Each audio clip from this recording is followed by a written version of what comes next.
The morning fog rolled in from New York Harbor, carrying with it the salt tang of the sea and the promise of another day's struggle in the crowded tenements of Brooklyn.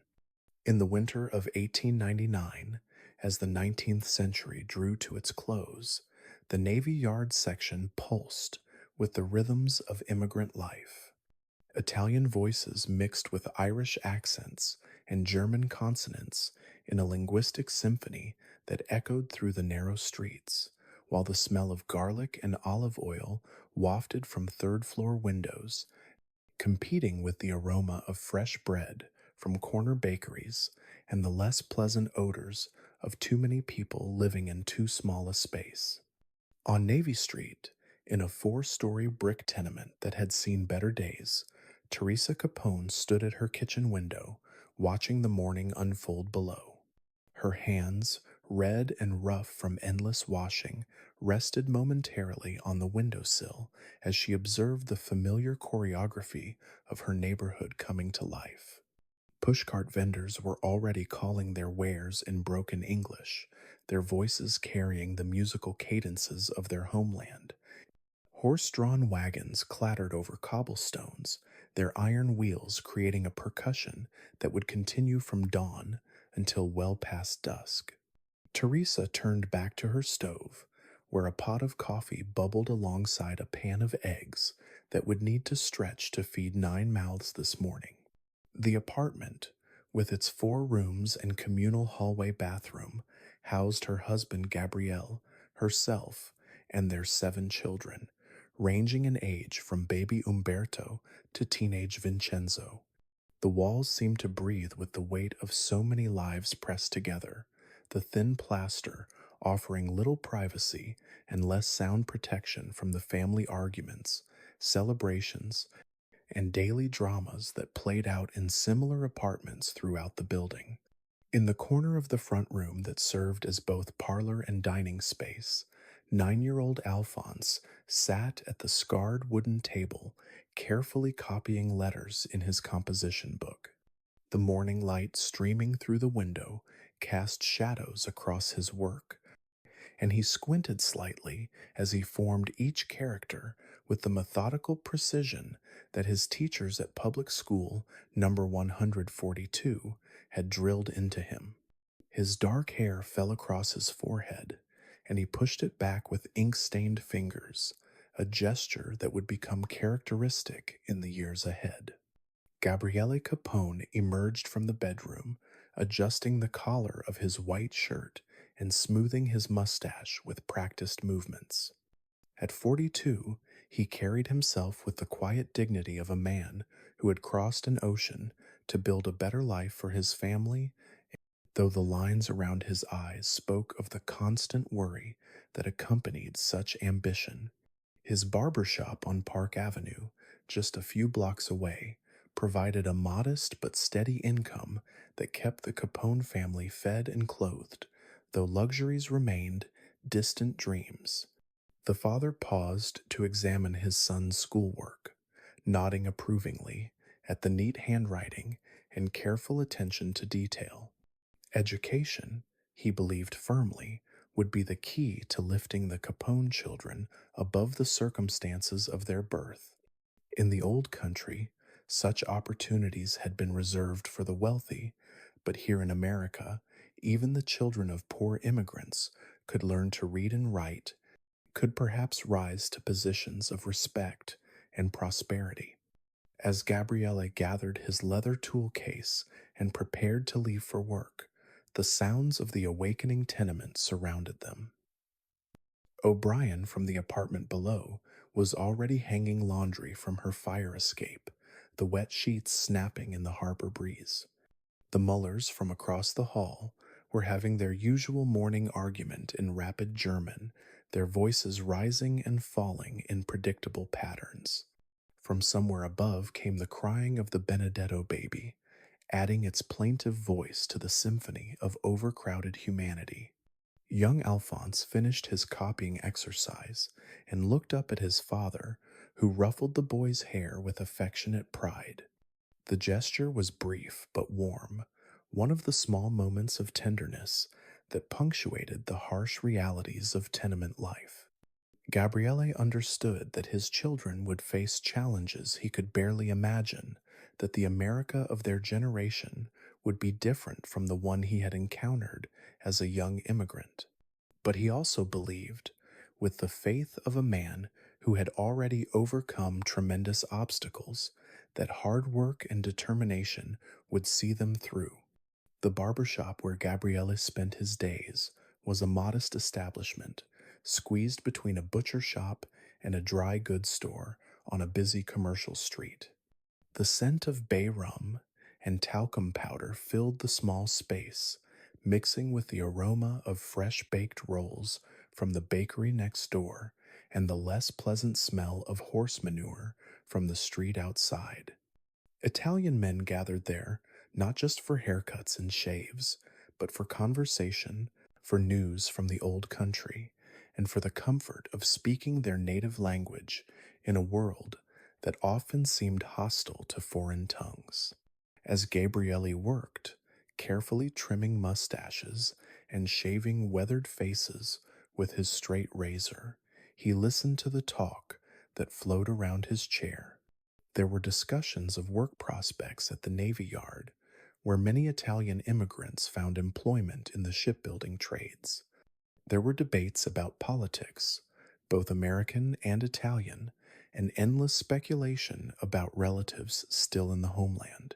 Sometimes there were darker conversations, whispered discussions of men who had found less legitimate ways to earn their living, but Gabriella discouraged such talk in his establishment. Meanwhile, back on Navy Street, Teresa managed the complex logistics of keeping a large family functioning on a tight budget. Shopping required careful planning and skilled negotiation with vendors who spoke little English but understood the universal language of a customer counting pennies. She would walk to the Italian market on Court Street, where familiar products from the homeland commanded premium prices, then to the Jewish shops on Hester Street, where shrewd bargaining was not just accepted but expected. The seasonal rhythms of tenement life provided their own comfort and challenge. Summer brought oppressive heat to the airless apartments, driving families onto fire escapes and stoops in search of cooler air. The children would play in the streets until well past dark, their voices echoing off the brick walls as they invented games that required no equipment beyond their imagination and energy. Winter transformed the same buildings into barely heated refuges where families huddled around coal stoves and extra blankets became precious commodities. Alphonse absorbed all of this with the keen observation of a bright child trying to make sense of his world. At school, he excelled in his studies, showing particular aptitude for mathematics and an impressive memory for details.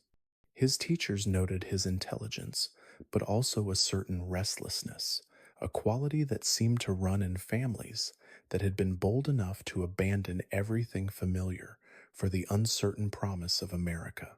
The Catholic school system that educated many Italian immigrant children provided structure and discipline, but it also reinforced the cultural tensions that simmered throughout Brooklyn's neighborhoods. Irish priests and nuns, themselves the children and grandchildren of immigrants, often viewed the newer Italian arrivals with suspicion. The Italians, they believed, brought with them not just different customs and languages, but different relationships with authority and law that could prove problematic in American society. These tensions played out in subtle and not so subtle ways throughout Alphonse's childhood. In the schoolyard, Irish boys and Italian boys eyed each other warily, their conflicts reflecting the larger adult world where competition for jobs and housing created constant friction. The adults tried to maintain civility, understanding that they shared similar struggles and aspirations, but the children often absorbed the prejudices and fears of their parents, translating them into playground politics that could turn violent without warning. The neighborhood itself told the story of these immigrant struggles in architectural terms. The tenements, built quickly and cheaply to house the waves of newcomers, stood like monuments to both hope and exploitation. Their narrow windows and cramped quarters reflected the economic realities that shaped immigrant life, while their solid brick construction spoke to the permanence that their residents desperately sought. These buildings housed entire communities, creating vertical villages where privacy was scarce, but mutual support was abundant. Within this environment, young Alphonse began to develop the qualities that would later define his adult life. He learned to read people quickly, to understand the unspoken rules that governed social interaction in a world where languages and cultures collided daily. He developed a keen sense of fairness, influenced by watching his parents navigate the complex web of obligations and loyalties that bound immigrant families together. He also began to understand that success in America required not just hard work and honesty, but also a willingness to adapt, to bend rules when necessary, and to form alliances that transcended traditional boundaries. As the seasons passed and Alphonse grew from child to adolescent, the lessons of Navy Street became part of his fundamental understanding of how the world worked.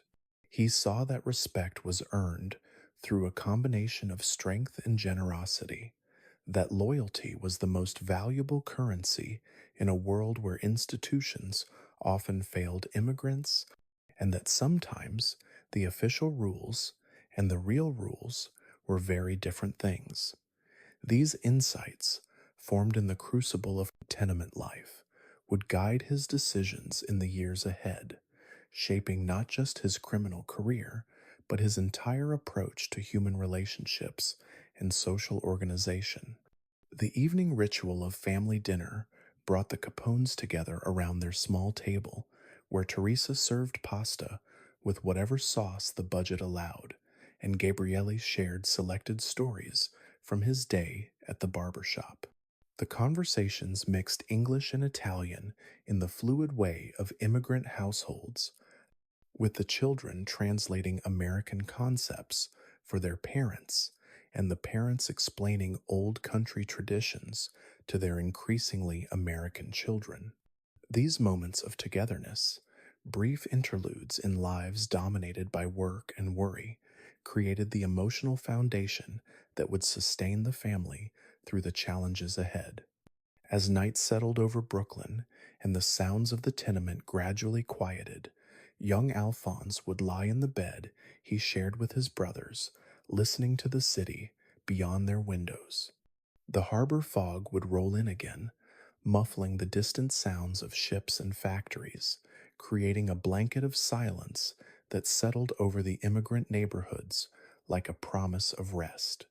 In these quiet moments, surrounded by the steady breathing of his sleeping family, the boy who would become Al Capone absorbed the final lessons of each day, storing away the experiences and observations that would shape the man he was destined to become.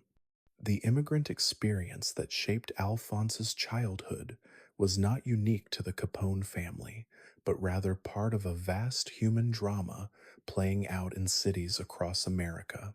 Yet within this common experience, specific details and personal choices were already beginning to set young Alphonse apart, preparing him for a future that would take him far from the modest aspirations of Navy Street toward a destiny that would make his name known throughout the nation and beyond. The autumn of 1913 brought an unseasonable warmth to Brooklyn, and the leaves on the few trees that lined Navy Street clung stubbornly to their branches, as if reluctant to surrender to the inevitable change of seasons. It was on such a day, with the afternoon sun casting long shadows through the windows of Public School number 142, that 14-year-old Alphonse Capone made a decision that would alter the trajectory of his life forever. The classroom smelled of chalk dust and the lingering aroma of the children's lunches, a mixture of garlic and onions from the Italian families and the plainer fare of their Irish neighbors. Miss O'Hare stood at the blackboard, her ruler tapping impatiently against the wooden frame as she waited for young Alphonse to recite the multiplication tables that had been assigned for memorization. Her thin lips pursed with disapproval as she observed his obvious lack of preparation, and her voice carried the sharp edge of authority when she called his name for the third time. Alphonse shifted in his seat, acutely aware of the snickers from his classmates and the weight of expectations that had followed him throughout his academic career. His teachers had always noted his intelligence, his quick grasp of concepts that left other students struggling, but they had also observed a restlessness that seemed to grow stronger with each passing year. The structured environment of the classroom felt increasingly constraining to a boy whose mind wandered to the bustling streets outside, where life moved at a pace that matched his own internal rhythms. The confrontation that followed was brief but decisive. Miss O'Hare, frustrated by what she perceived as deliberate disrespect, raised her hand to strike the boy who had dared to challenge her authority with his silence. Alphonse, reacting with the instincts that had been honed by years of navigating the complex social dynamics of tenement life, caught her wrist and pushed her away with a force that sent her stumbling backward into the blackboard. The classroom fell silent, the usual chatter and shuffling of papers replaced by the electric tension that follows a moment of irreversible transgression. Alphonse stood for a moment, looking at his teacher's shocked face and the chalk dust that now decorated her dark dress, understanding that he had crossed a line from which there would be no return. Without a word, he gathered his few belongings and walked out of the classroom, through the corridors that had contained his childhood and into the streets that would shape his future. The freedom that followed his departure from formal education was both exhilarating and terrifying. The structured days that had been defined by the rhythms of school bells and classroom schedules were replaced by the endless possibilities of Brooklyn's streets, where a young man with intelligence and ambition could find opportunities that the legitimate world had never offered. The Navy Yard section bustled with activity at all hours, as longshoremen and factory workers moved between their shifts, creating a constantly changing landscape of potential adventure and profit. Alphonse's parents, Gabriele and Teresa, received the news of their son's expulsion with the mixture of disappointment and pragmatic acceptance that characterized their approach to most of life's challenges. They had hoped that education would provide their children with opportunities that had been denied to them, but they also understood that America demanded different forms of adaptation than the old country had required.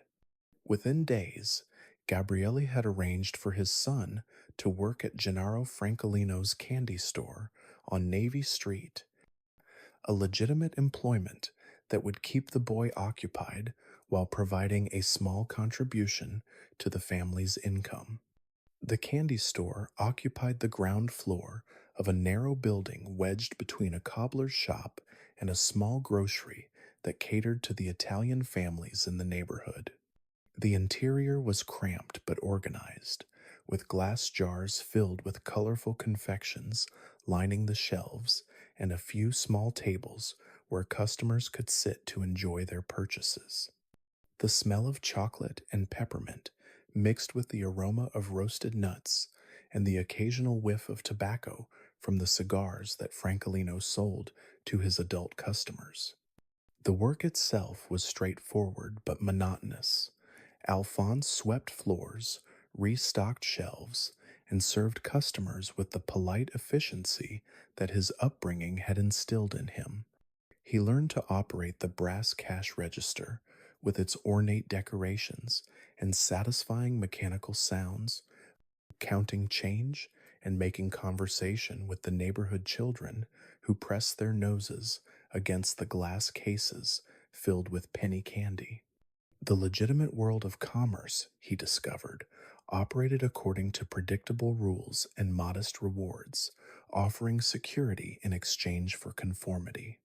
But it was after the store closed, when the gas lamps along the streets began to flicker to life and the neighborhood transformed into something altogether different, that Alphonse began to explore the possibilities that daylight hours had hidden.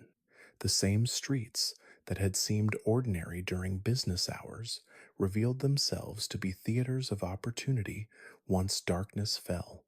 Young men gathered on corners, their conversations punctuated by the striking of matches and the occasional burst of laughter that carried undertones of excitement and danger. The James Street Gang, named for the narrow thoroughfare where its members congregated, represented Alphonse's first formal introduction to organized criminal activity. The group was led by Johnny Torrio, a slight young man whose quiet demeanor concealed a sophisticated understanding of street politics and criminal opportunity. Unlike the boisterous gangs that relied primarily on physical intimidation, Torrio's organization operated with a subtlety that reflected his recognition that the most profitable crimes were those that attracted the least attention from authorities.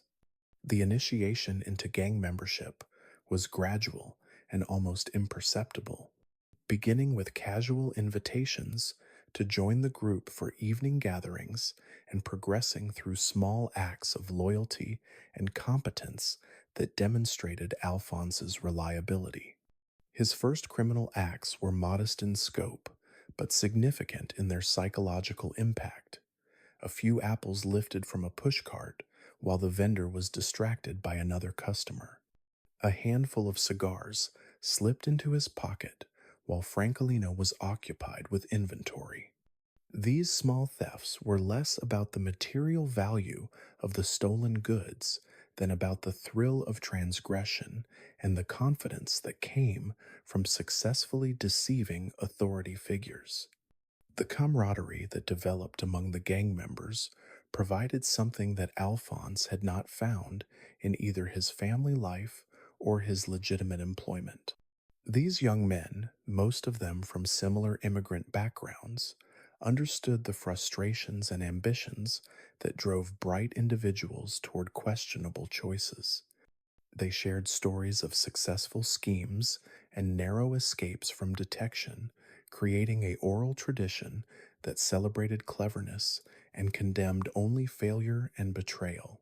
The unwritten rules that governed gang behavior were complex and nuanced, reflecting a moral code that existed parallel to the official laws of American society.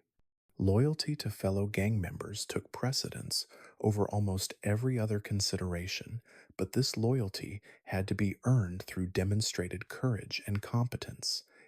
Violence was acceptable when necessary to protect the group's interests or reputation, but unnecessary brutality was discouraged as both wasteful and likely to attract unwanted attention from law enforcement. As autumn progressed into winter, Alphonse's involvement with the James Street Gang deepened and became more sophisticated. The Peniente gambling that had initially seemed like harmless recreation evolved into more organized betting operations that required careful record keeping and the ability to collect debts from reluctant customers. The casual shoplifting that had provided small thrills expanded into more systematic theft that demanded planning and coordination among multiple participants. The contrast between his daytime routine at the candy store and his evening adventures with the gang created a double life that Alphonse navigated with increasing skill. During daylight hours, he maintained the appearance of a hardworking young man who was contributing to his family's welfare and learning the legitimate skills that would serve him in adult life. But as the sun set over Brooklyn and the gas lamps cast their flickering light on the familiar streets, he transformed into someone altogether different, someone who operated according to rules that his daytime customers would never understand or approve. The docks that lined the Brooklyn waterfront provided both opportunity and atmosphere for the gang's activities. The constant movement of ships and cargo created a landscape where small items could disappear without immediate detection, while the transient population of sailors and longshoremen provided customers for various forms of entertainment that existed in the shadows of legitimate commerce. The smell of salt water mixed with coal smoke and the creosote that preserved the wooden pilings, creating an olfactory signature that Alphonse would forever associate with his introduction to criminal life. Winter nights along the waterfront carried their own particular atmosphere, as fog rolled in from the harbor and muffled the sounds of the city, creating pockets of privacy where conversations could be conducted without fear of casual observation. The gas lamps that illuminated the streets cast circles of yellow light that seemed to float in the misty air, while the shadows between them provided convenient meeting places for young men whose business required discretion. The legitimate world of 1913 Brooklyn offered limited opportunities for young men from immigrant families, particularly those who had abandoned their formal education before completion. Factory work promised steady wages but little prospect for advancement, while the trades required apprenticeships that could take years to complete and offered no guarantee of eventual prosperity. The contrast between these modest possibilities and the immediate rewards that criminal activity could provide created a psychological environment where illegal enterprises seemed not just attractive, but almost inevitable. The gradual escalation from minor mischief to more serious criminal activity followed patterns that would later become familiar to sociologists studying urban crime, though at the time it seemed like a natural progression to the young men involved. Each successful crime built confidence while creating the need for more sophisticated operations to maintain the excitement and profit that had made the previous activities appealing. The psychological satisfaction that came from outwitting authority figures proved as addictive as the material rewards that criminal activity provided.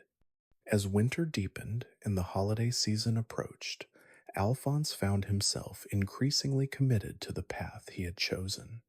The candy store continued to provide legitimate cover for his activities, but his real education was taking place in the streets and alleys where the James Street gang conducted its business.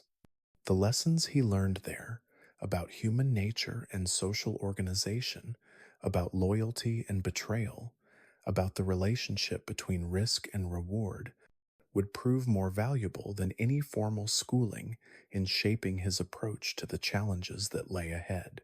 The year 1899 had ended with young Alphonse listening to harbor fog from his family's tenement window, absorbing the lessons of immigrant life. Now, as 1913 drew to its close, he found himself poised on the threshold of a different kind of education, one that would take him far from the modest aspirations of Navy Street toward a future that none of his neighbors could have imagined. The boy who had struck his teacher in a moment of frustration was becoming a young man who understood that the official rules and the real rules were often very different things, and that success in America sometimes required choosing which set of rules to follow. The winter of 1914 brought an unusual clarity to the air over Brooklyn, as if the cold had burned away the industrial haze that typically shrouded the waterfront districts. In the back room of Vaccaro's pool hall on James Street, The atmosphere was thick with cigar smoke, and the low murmur of conversations conducted in multiple languages, creating a linguistic tapestry that reflected the complex ethnic alliances that governed Brooklyn's underworld. It was in this environment, surrounded by the soft clicking of billiard balls and the occasional scrape of chairs against worn wooden floors, that 15-year-old Alphonse Capone received his true education in the principles of organized crime. Johnny Torrio occupied a corner table with the quiet authority of a man who understood that power was most effective when it operated beneath the surface of obvious display. At 22, he possessed the kind of analytical mind that could see patterns where others saw only chaos, and the patience to wait for opportunities that less disciplined criminals would have pursued prematurely. His clothing was modest but well tailored, reflecting an understanding that successful criminals should blend into legitimate society rather than advertise their illegal activities through ostentatious display. The relationship between Torrio and young Alphonse had developed gradually over the months since the boy's departure from formal education. What had begun as casual conversations during gang gatherings had evolved into more structured discussions about the nature of criminal enterprise and the principles that separated successful criminal organizations from the amateur, operations that inevitably attracted police attention. Torrio had recognized in Alphonse a combination of intelligence and ambition that could be shaped into something far more valuable than the typical street corner tough who relied primarily on physical intimidation. The pool hall itself served as an informal classroom where lessons in criminal methodology were transmitted through observation and carefully guided participation. The front room, visible through the large windows that faced James Street, maintained the appearance of a legitimate recreation establishment where neighborhood men could enjoy games of billiards and casual conversation. But it was in the back room, accessible only through a narrow corridor that could be easily monitored, that the real business was conducted. The sensory details of this environment would remain etched in Alphonse's memory throughout his life. The weight of the small pistol that Torrio had given him, tucked into a shoulder holster beneath his jacket, created a constant awareness of his transformation from legitimate citizen to armed criminal. The weapon itself was unremarkable, a short-barreled revolver that had probably changed hands multiple times before reaching him, but its presence served as both practical tool and psychological symbol of his commitment to a path from which retreat would become increasingly difficult. The carefully choreographed nature of criminal meetings fascinated Alphonse as he observed the protocols that governed interactions between different criminal organizations. Representatives from Irish gangs would arrive at predetermined times, conducting their business with polite efficiency before departing to avoid the appearance of extended collaboration that might attract attention from law enforcement or rival groups. Jewish criminal entrepreneurs would follow similar patterns, their conversations often focusing on the financial aspects of various schemes rather than the operational details that occupied the Italian groups. Torrio's approach to criminal education emphasized the importance of understanding these ethnic hierarchies and territorial agreements that provided structure to what outsiders might perceive as chaotic criminal activity. Each group brought particular strengths to the collaborative enterprises that increasingly characterized Brooklyn's underworld. The Irish controlled much of the waterfront activity and maintained the political connections that could provide protection from police interference. The Jewish criminal organizations possessed the financial sophistication necessary to manage complex schemes involving multiple participants and extended time periods. The Italian groups contributed operational discipline and a cultural understanding of loyalty that made them reliable partners in enterprises requiring sustained cooperation. The lessons that Alphonse absorbed during these months went far beyond the technical aspects of specific criminal activities.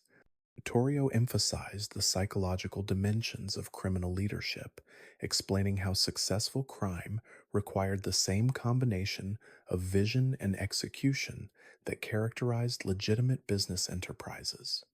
The ability to inspire loyalty among subordinates, to negotiate effectively with rivals, and to adapt quickly to changing circumstances were skills that applied equally to legal and illegal enterprises. The methodology that Torrio employed in these educational sessions reflected his understanding that criminal success required more than opportunistic theft or random violence. He would present hypothetical scenarios, asking Alphonse to analyze the various factors that would influence the outcome of different approaches. A waterfront robbery, for example, required consideration of police patrol schedules, the habits of potential victims, escape routes that Adasses would minimize the risk of capture, and the disposal of stolen goods through networks that could provide both payment and protection from detection. As spring arrived and the harsh winter began to release its grip on Brooklyn's streets, Alphonse's role within Torrio's organization gradually expanded from observer to participant. His first assignments were carefully chosen to test his ability to follow instructions precisely while demonstrating his reliability under pressure. The collection of gambling debts from reluctant customers required a delicate balance between persuasion and intimidation, teaching him to read human psychology and to calibrate his responses according to the specific circumstances of each situation. The pool hall conversations provided insights into the broader context within which Brooklyn's criminal organizations operated. Alphonse learned about the complex relationships between criminal groups and legitimate businesses, understanding how protection rackets provided both income and intelligence about potential opportunities for other criminal activities. He discovered the importance of maintaining informants within police departments and political organizations, recognizing how information could be more valuable than violence in preventing unwanted interference from authorities. The transformation that occurred during these months was both gradual and profound.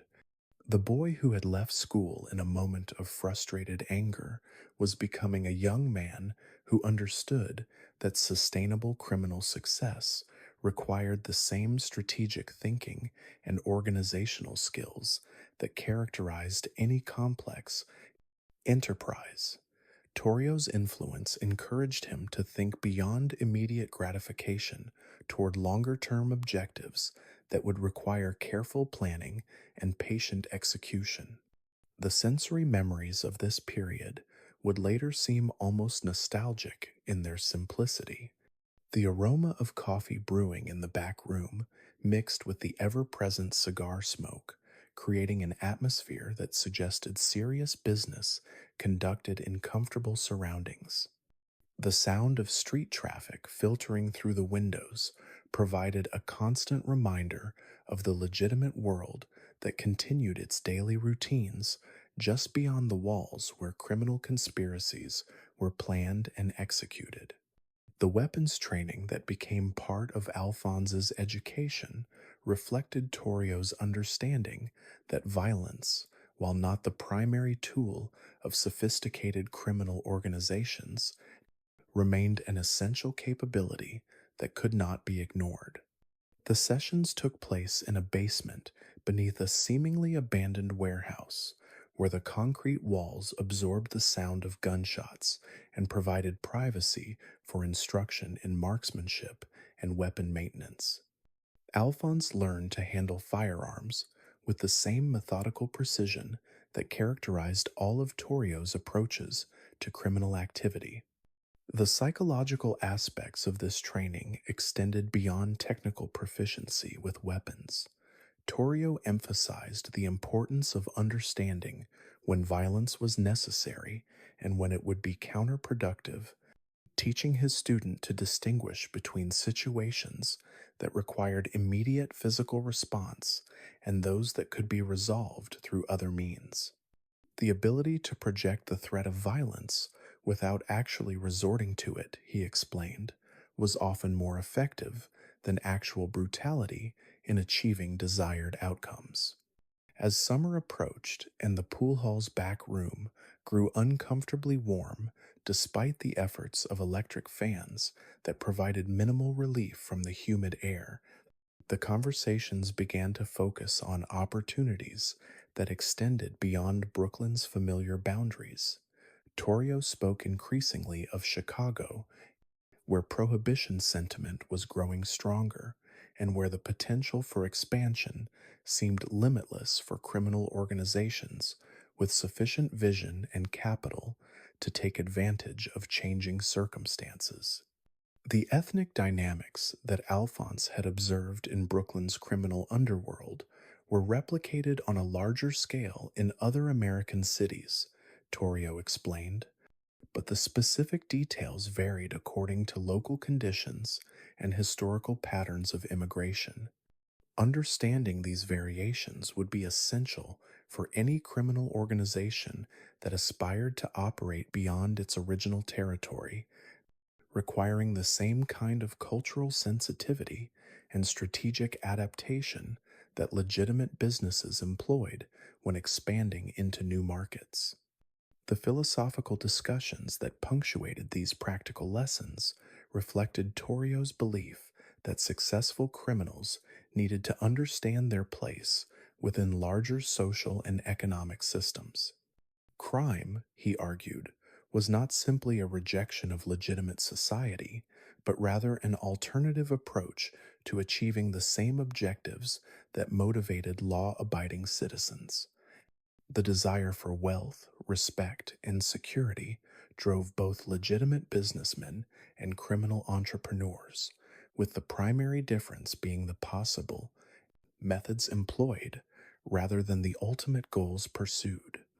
As autumn returned to Brooklyn and the annual cycle completed itself, Alphonse had been transformed from a street corner tough into something approaching a criminal professional. The lessons he had absorbed during these months of intensive education would provide the foundation for everything that followed in his extraordinary career. The boy who had struck his teacher in a moment of adolescent rebellion had become a young man who understood that successful crime required the same combination of intelligence, discipline, and strategic vision that characterized any complex human enterprise. The pool hall on James Street continued to serve as headquarters for Torrio's expanding operations, but Alphonse now understood that it represented only one component of a much larger criminal infrastructure that extended throughout Brooklyn and beyond. The conversations that had once seemed mysterious now revealed themselves as the routine communications necessary to coordinate complex criminal enterprises involving dozens of participants and multiple geographical locations. The winter evenings that approached promised new challenges and opportunities as the political climate continued to shift in directions that would soon transform American criminal organizations from local gangs into national enterprises. The education that Alphonse had received in Torrio's pool hall would soon be tested in environments that neither teacher nor student could yet fully imagine, but the foundation had been established for a criminal career that would eventually reach heights that no Brooklyn street corner could have predicted. The warehouse on the south side of Chicago stood like a monument to industrial ambition, its red brick facade weathered by countless seasons of lake effect snow and summer heat. In the spring of 1921, as the morning sun slanted through the high windows and illuminated the complex machinery that had once produced legitimate goods, Alphonse Capone walked slowly through the cavernous space, and a space his footsteps echoing against the concrete floor as he envisioned the transformation that would turn this abandoned factory into the heart of his expanding bootlegging empire. The building had previously housed a legitimate brewery, one of dozens that had closed when Prohibition eliminated their legal market overnight. The massive copper vats that had once produced beer for Chicago's thirsty population remained in place, their polished surfaces reflecting the overhead lights and waiting for the modifications that would allow them to resume their original purpose under very different circumstances. The infrastructure was already in place, requiring only the organizational vision and operational expertise that Al had been developing under Johnny Torio's careful guidance. The recruitment of personnel for this enterprise required a delicate balance between experience and reliability that reflected the unique challenges of managing large scale criminal operations. The master brewers who possessed the technical knowledge necessary to produce quality alcohol faced a choice between unemployment and criminal enterprise, with many choosing the latter despite the obvious risks involved. These men brought with them not only their professional skills, but also their understanding of the complex processes that transformed raw materials into the finished products that Chicago's speakeasies demanded. The selection of drivers for the truck routes that would distribute the brewery's output demanded different qualifications entirely. These positions required men who could navigate Chicago's complex street patterns while evading police patrols, who could handle vehicles loaded with valuable and illegal cargo through neighborhoods where criminal competitors might attempt interception. The drivers Al recruited came from diverse backgrounds, united primarily by their willingness to accept substantial risks in exchange for wages that far exceeded anything legitimate employment could offer. The establishment of payroll systems for this growing organization reflected Al's understanding that criminal enterprise, like any complex business operation, required administrative structures that could manage cash flows, track inventory, and coordinate the activities of dozens of employees across multiple locations. The accounting methods that emerged were necessarily informal, relying on trusted lieutenants who could maintain accurate records without creating documentation that might interest federal investigators. The daily operations of the brewery required a level of coordination that would have impressed the managers of legitimate corporations. The delivery of raw materials had to be scheduled to avoid attracting attention from neighbors or law enforcement, while the shipping of finished products demanded precise timing that coordinated with the operational schedules of customer establishments. The smell of fermenting grain and hops filled the warehouse during production periods, creating an olfactory signature that recalled the legitimate brewing operations that had preceded this criminal adaptation of industrial infrastructure.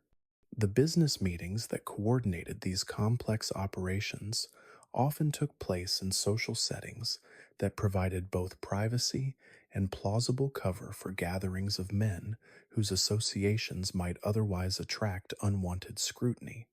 The back rooms of Italian restaurants served as informal conference centers where production schedules were discussed over elaborate meals, while golf outings at exclusive country clubs provided opportunities for strategic planning sessions disguised as recreational activities.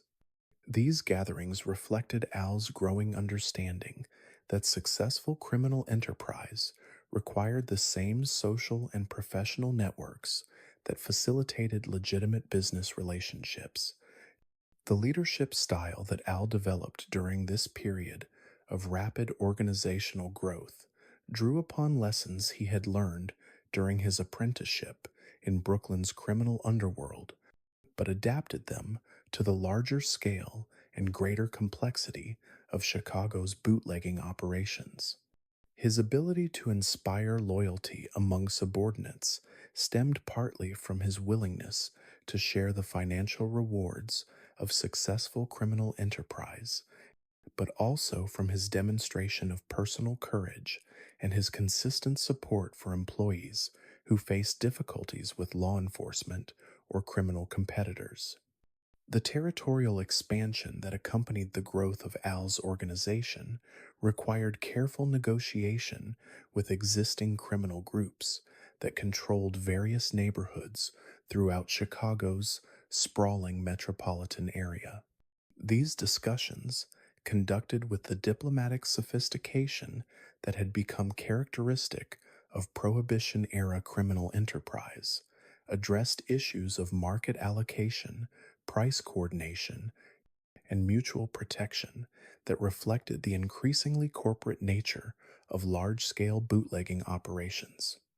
The warehouse operations that supported this territorial expansion required constant adaptation to changing circumstances.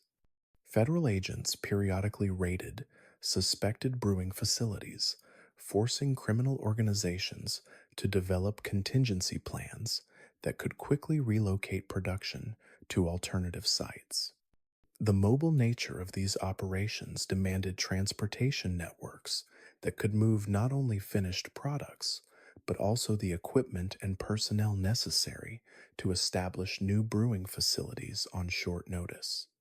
The transformation of Al's personal appearance during this period reflected his evolution from street corner criminal to corporate executive. The rough clothing appropriate to Brooklyn's criminal underworld was replaced by tailored suits that would allow him to move comfortably in Chicago's legitimate business circles. The custom made shirts and expensive shoes that became his trademark served both practical and psychological purposes, projecting an image of success and respectability that facilitated his interactions with corrupt officials and legitimate businessmen who preferred to deal with criminals who looked and acted like conventional entrepreneurs. The speakeasy culture that provided the retail outlet for the brewery's production created its own complex set of operational challenges and opportunities. Each establishment required regular deliveries of alcoholic beverages, but the timing and methods of these deliveries had to vary according to the specific circumstances of individual locations. The more upscale establishments that catered to Chicago's social elite demanded products of consistently high quality, while the neighborhood speakeasies that served working class customers prioritized volume and competitive pricing over refinement. The cash register sounds that punctuated the background noise of successful speakeasies provided a constant reminder of the enormous profit potential that Prohibition had created for criminal organizations willing to accept the associated risks. The revenue streams generated by these establishments exceeded the income that most legitimate businesses could produce, creating capital accumulations that allowed for rapid expansion and the purchase of protection from political and law enforcement officials who might otherwise have interfered with criminal operations. The seasonal rhythms that governed Chicago's climate created their own operational considerations for the bootlegging empire that Al was constructing. Summer months brought increased demand as outdoor events and recreational activities expanded the market for alcoholic beverages, while winter conditions complicated transportation but also provided natural refrigeration for products that required careful temperature control. The warehouse heating systems that protected valuable inventory during Chicago's brutal winters represented significant operating expenses that had to be factored into pricing strategies. The innovation that characterized Al's approach to criminal organization extended beyond mere operational efficiency to encompass marketing strategies that would have impressed legitimate business executives. The branding of different alcoholic products with distinctive labels and consistent quality standards helped establish customer loyalty and commanded premium prices from speakeasy operators who understood that their clientele would pay extra for reliable products. The development of these marketing approaches reflected Al's recognition that criminal enterprise, like legitimate business, ultimately depended on customer satisfaction and repeat sales. The security measures that protected the brewing operations from both law enforcement and criminal competitors required constant vigilance and substantial financial investment. The guards who protected warehouse facilities carried weapons that reflected the serious nature of the threats they faced, while the communication systems that coordinated security responses employed the latest technological innovations available to criminal organizations with sufficient resources to purchase sophisticated equipment. The diplomatic relationships that Al cultivated with other criminal organizations throughout the Midwest reflected his understanding that sustainable success required cooperation as well as competition.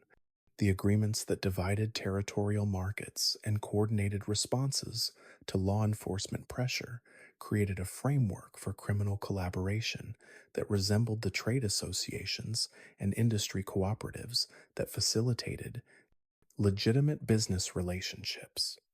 As autumn approached, and the bootlegging empire that Al had constructed during the spring and summer months prepared for its first full operational cycle, the organization had evolved into something that resembled a legitimate corporation more closely than the street gangs that had characterized criminal enterprise in earlier eras.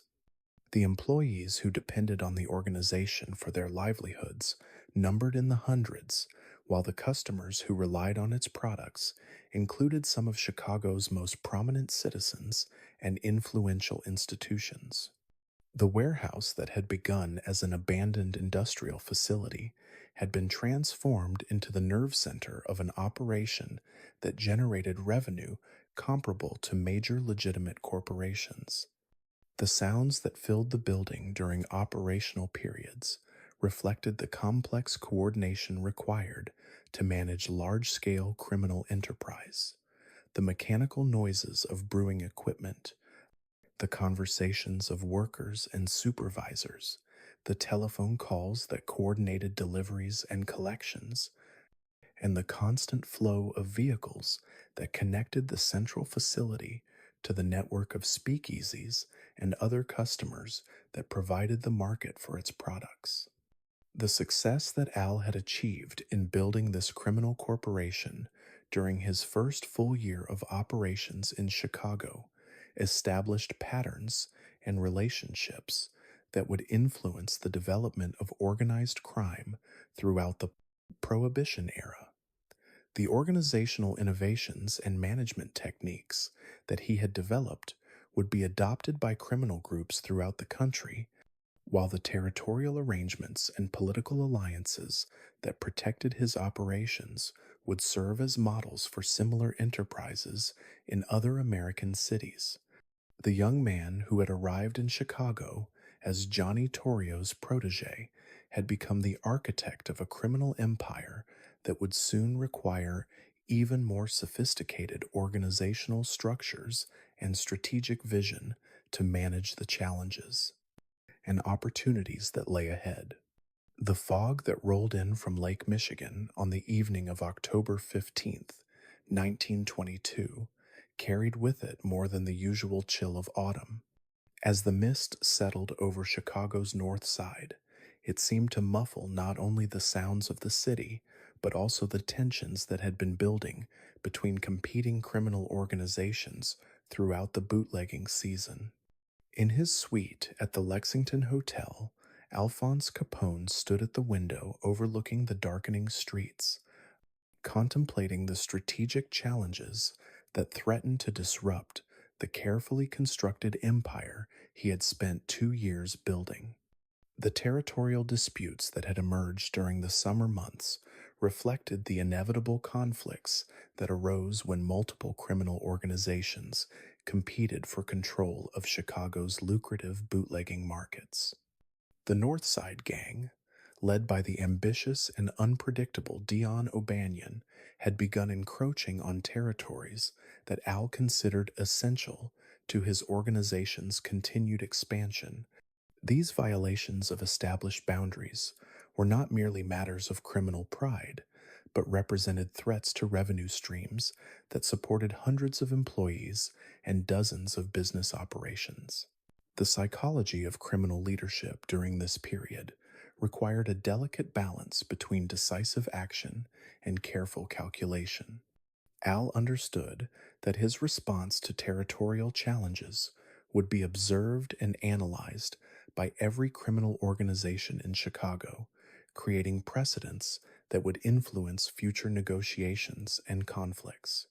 The reputation for strength and reliability that he had cultivated among allies and subordinates demanded that territorial violations be addressed with sufficient force to deter future encroachments, while the pragmatic requirements of business operations argued for solutions that minimize disruption to profitable activities. The armored vehicles that had begun appearing on Chicago's streets during this period reflected the escalating nature of criminal competition and the substantial financial resources that bootlegging operations could devote to security measures. These modified automobiles, their windows protected by thick glass and their bodies reinforced with steel plates, transformed routine business travel into military style operations that required careful planning and coordination.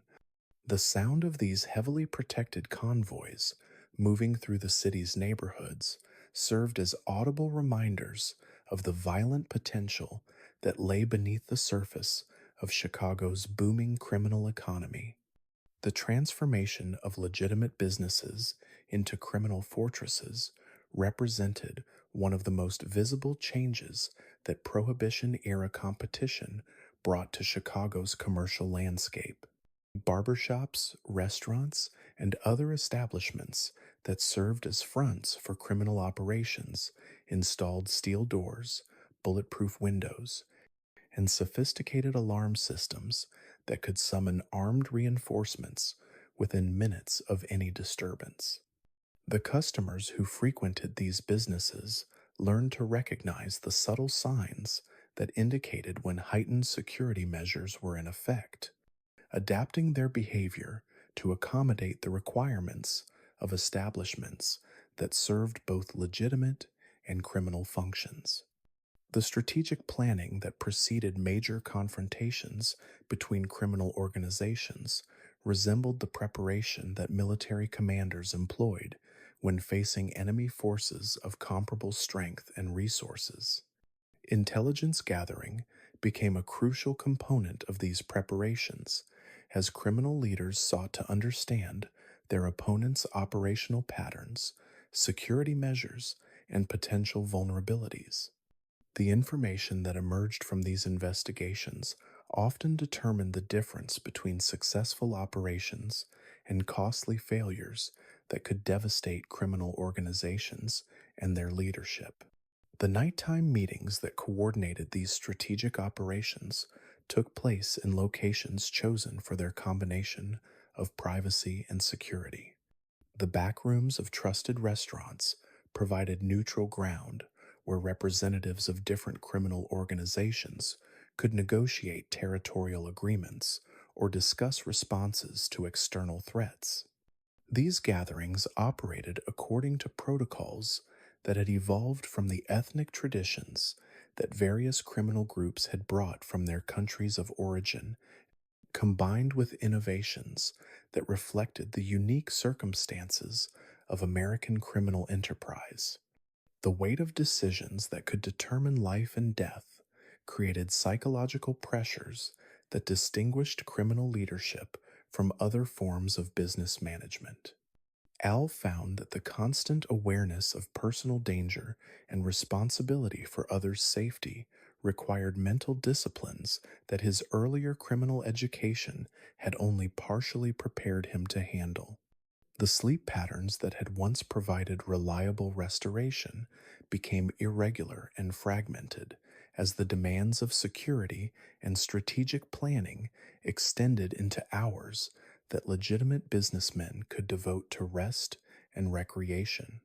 The paranoia that inevitably accompanied this level of criminal responsibility manifested itself in countless small adaptations to daily routines and social interactions. The selection of restaurants for business meals required consideration of multiple escape routes and the reliability of staff members who might observe sensitive conversations. The timing of appointments and meetings followed patterns designed to confuse potential surveillance while maintaining the coordination necessary for complex criminal operations. Even casual social interactions became opportunities for intelligence gathering and relationship building that might prove crucial during future conflicts. The careful choreography that governed encounters between rival criminal organizations reflected both the violence that such meetings might precipitate and the business necessity of maintaining communication channels that could prevent unnecessary conflicts. The neutral locations where these encounters took place were chosen for their combination of accessibility and security, while the protocols that governed behavior during such meetings had evolved to minimize the risk of misunderstandings that could trigger immediate violence. The seasonal rhythms of Chicago's climate created their own strategic considerations for criminal organizations planning major operations.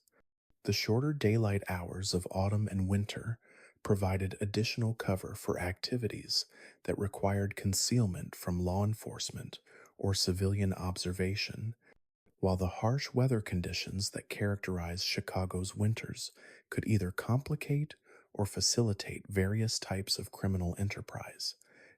The heating requirements of criminal establishments during cold months created operational vulnerabilities that rival organizations might attempt to exploit. The economic calculations that influenced decisions about territorial conflicts reflected the sophisticated understanding of profit and loss that characterized successful criminal organizations during the Prohibition era. The revenue generated by specific territories had to be weighed against the costs of defending them from criminal competitors, while the potential for expansion into new markets required assessment of both opportunity and risk. These business considerations often proved more influential than personal animosities or cultural prejudices in determining the outcomes of territorial disputes.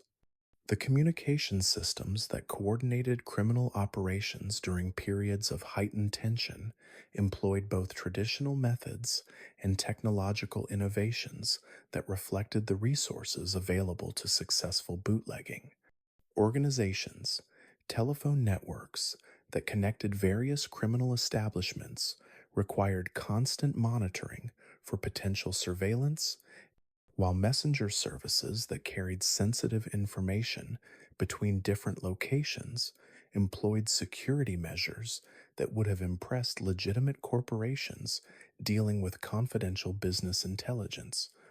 The psychological transformation that occurred among criminal organization members during periods of territorial conflict resembled the adaptation that soldiers experienced during wartime.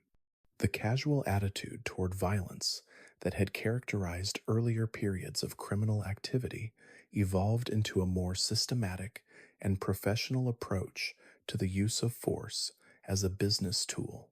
The weapons that criminal organizations employed during this period reflected both their substantial financial resources and their understanding that survival depended on technological superiority over potential opponents. The neighborhood businesses that served as fronts for criminal operations developed their own adaptation strategies for periods when territorial conflicts threatened to disrupt normal commercial activities. The legitimate customers who patronized these establishments learned to recognize the subtle signs that indicated when criminal business was being conducted, adjusting their own behavior to avoid inadvertent involvement in activities that could prove dangerous. The staff members who worked in these dual purpose businesses acquired skills in discretion and situational awareness that enabled them to continue serving both legitimate and criminal customers without compromising either function. The winter of 1922 brought an unusual severity to Chicago's climate, with temperatures that remained below freezing for weeks at a time and snowfall that complicated transportation throughout the metropolitan area. These weather conditions created both obstacles and opportunities for criminal organizations engaged in territorial conflicts, as the reduced civilian activity during the coldest periods provided additional privacy for sensitive operations, while the harsh conditions tested the resolve and resourcefulness of all participants in Chicago's criminal economy. The intelligence networks that supported strategic decision making during this period employed individuals from various backgrounds and social positions, creating information gathering systems that could monitor both criminal competitors and law enforcement activities. The barbershops, restaurants, and other service establishments that catered to diverse clienteles provided ideal listening posts for individuals who understood how to extract useful information from casual conversations and routine social interactions. The philosophical considerations that influenced Al's approach to territorial conflicts reflected his understanding that criminal enterprise, like legitimate business, ultimately depended on sustainable relationships and long term strategic vision rather than short term tactical advantages. The decisions that eliminated immediate threats had to be weighed against their potential impact on future business opportunities and political relationships that might prove crucial during subsequent challenges. As the winter deepened and the territorial disputes that had characterized the autumn months moved toward their inevitable resolution, Al found himself contemplating the broader implications of the conflicts that had shaped Chicago's criminal landscape during the past year.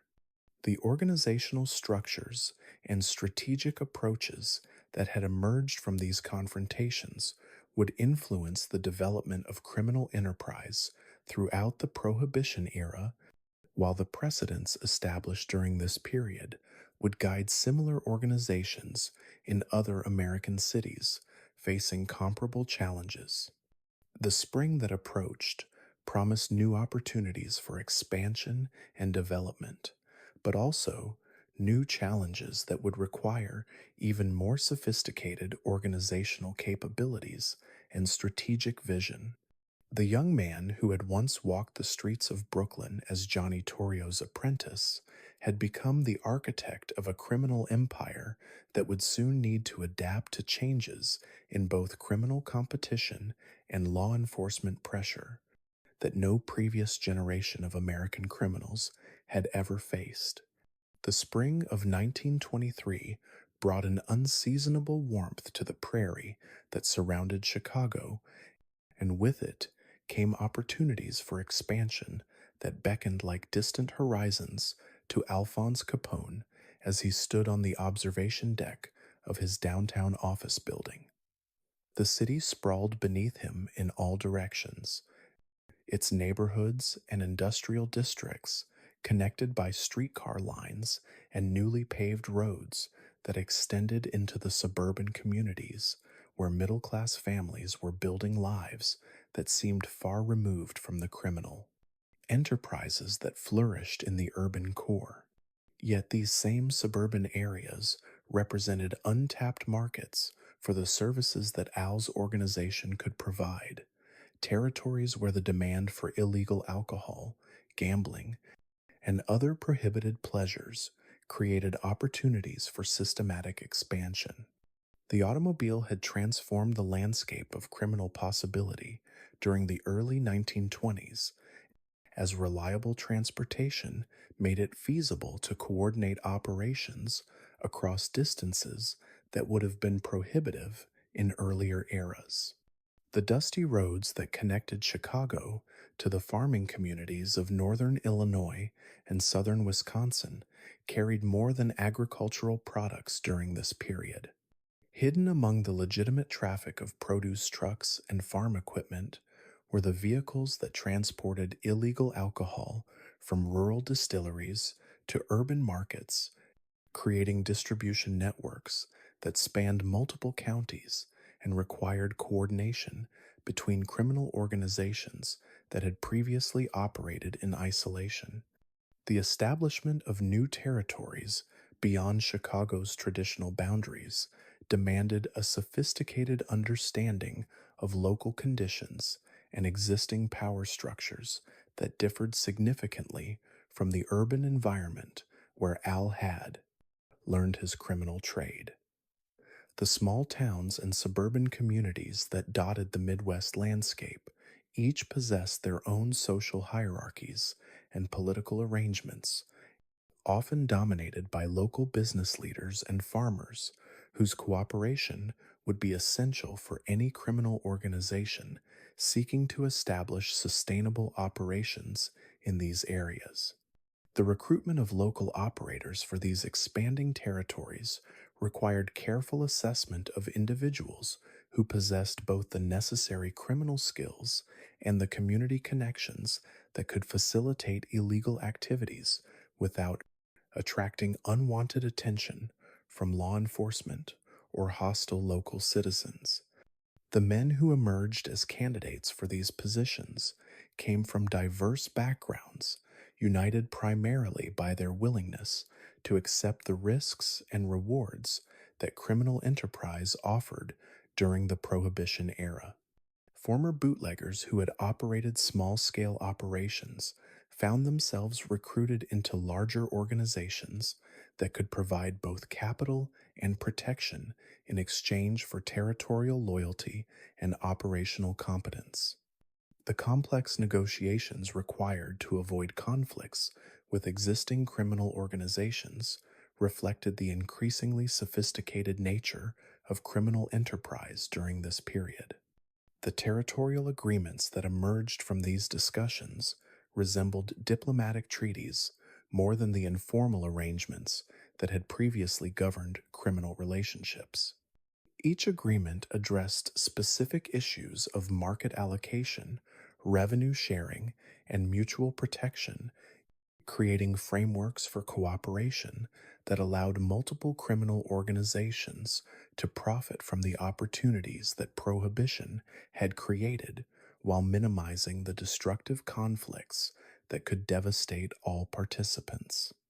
The business aspects of organized crime that emerged during this expansion period required accounting systems and management structures that rivaled those employed by legitimate corporations. The cash flows generated by criminal operations across multiple territories demanded sophisticated financial tracking that could monitor profits and expenses while maintaining the secrecy necessary to protect these enterprises from law enforcement investigation. The ledgers that recorded these transactions employed coding systems and abbreviations that would be meaningless to casual observers while providing detailed information about the performance of various criminal activities. The delicate balance between growth and overextension that characterized this expansion phase reflected Al's understanding that criminal organizations, like legitimate businesses, could grow too quickly for their management structures to accommodate effectively. The temptation to exploit every available opportunity had to be weighed against the organizational capacity to supervise and coordinate activities across increasingly large geographical areas. The communication systems that connected central headquarters with outlying operations required constant maintenance and upgrading to ensure that strategic decisions could be implemented quickly and accurately throughout the expanding empire. The seasonal rhythms that governed agricultural communities throughout the Midwest created their own patterns of criminal opportunity and challenge. The harvest seasons that brought temporary prosperity to farming areas also increased the demand for entertainment and recreational activities that criminal organizations could provide, while the winter months that reduced agricultural activity created different markets for illegal services. The speakeasies that operated in farming communities often resembled the establishments that served urban populations, but their customer base and operational schedules reflected the different social patterns that characterized rural life. The contrast between urban and rural criminal operations became apparent as Al's organization expanded into territories where the anonymity that facilitated criminal activity in large cities was replaced by the intimate social relationships that characterized small communities. The criminal enterprises that succeeded in rural areas required different approaches to customer relations and community integration, as the same individuals who patronized illegal establishments might also serve on local government bodies or law enforcement agencies. The discretion that protected these operations depended on mutual understanding and shared interests rather than the fear and intimidation that often characterized urban criminal relationships. The transportation networks that connected these expanding territories required constant adaptation to changing conditions and emerging threats. The roads that carried illegal alcohol from rural production facilities to urban markets had to accommodate both the seasonal variations in traffic patterns and the evolving strategies that law enforcement agencies employed to intercept criminal shipments. The drivers who operated these transportation systems developed sophisticated knowledge of alternative routes and timing strategies that could minimize the risk of detection while maintaining the reliability that criminal operations demanded. The diversification into gambling and prostitution that accompanied geographical expansion reflected Al's recognition that sustainable criminal enterprises required multiple revenue streams that could compensate for fluctuations in any single illegal market. The gambling operations that emerged in suburban areas often centered around social clubs and recreational facilities that provided legitimate cover for illegal activities, while the prostitution enterprises adapted to local social conditions and customer preferences that differed from those found in urban red light districts. The accounting systems that tracked these diverse criminal activities employed sophisticated methods for allocating revenues and expenses among different operational categories. The profits generated by bootlegging operations provided capital for investment in gambling facilities, while the revenues from prostitution enterprises supported the security measures necessary to protect all criminal activities from law enforcement interference. The financial integration of these various criminal enterprises created synergies that enhanced the profitability and sustainability of the entire criminal organization.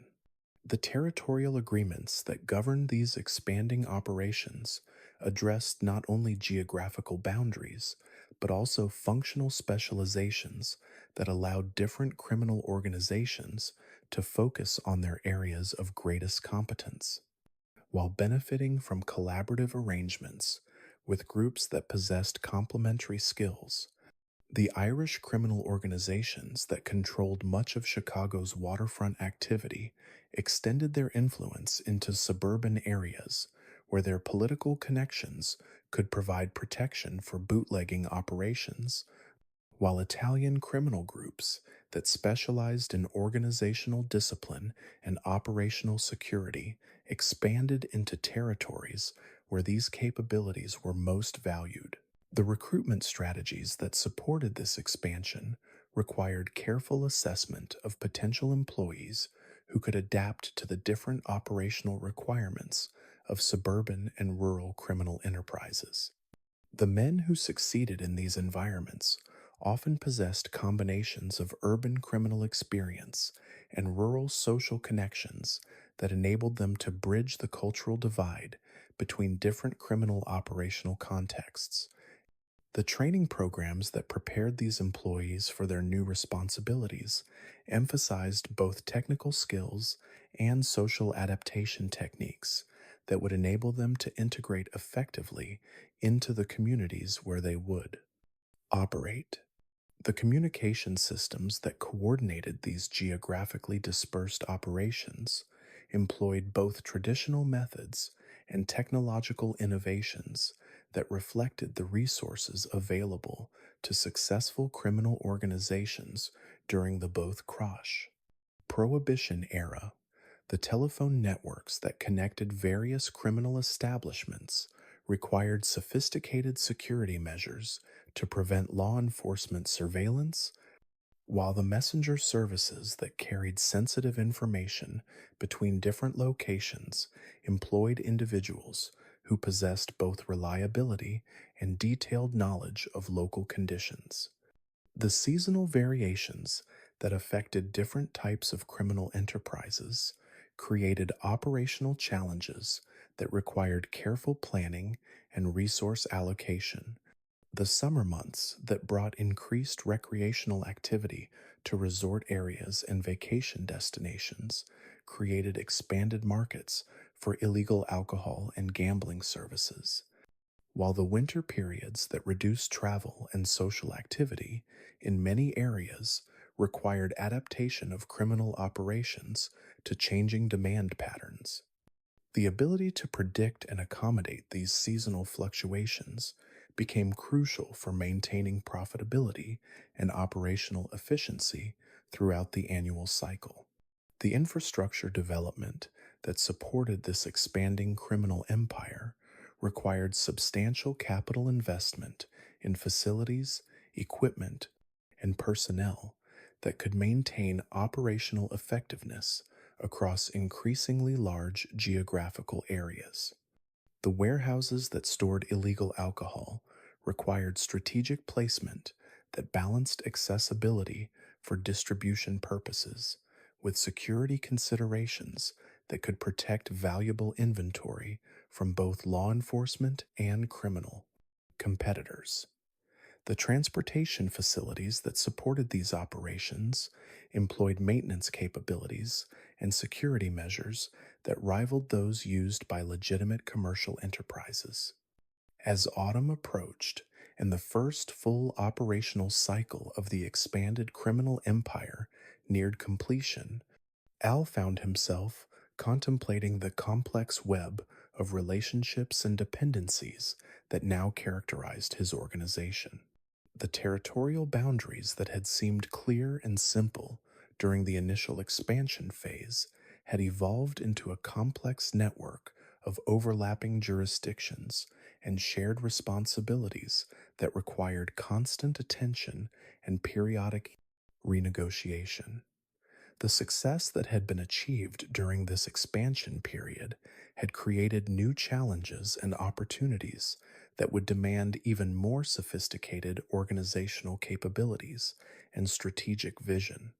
The winter that lay ahead would test the resilience and adaptability of the criminal infrastructure that had been constructed during the previous months, while the spring that would follow promised new opportunities for further expansion into territories and activities that had not yet been explored.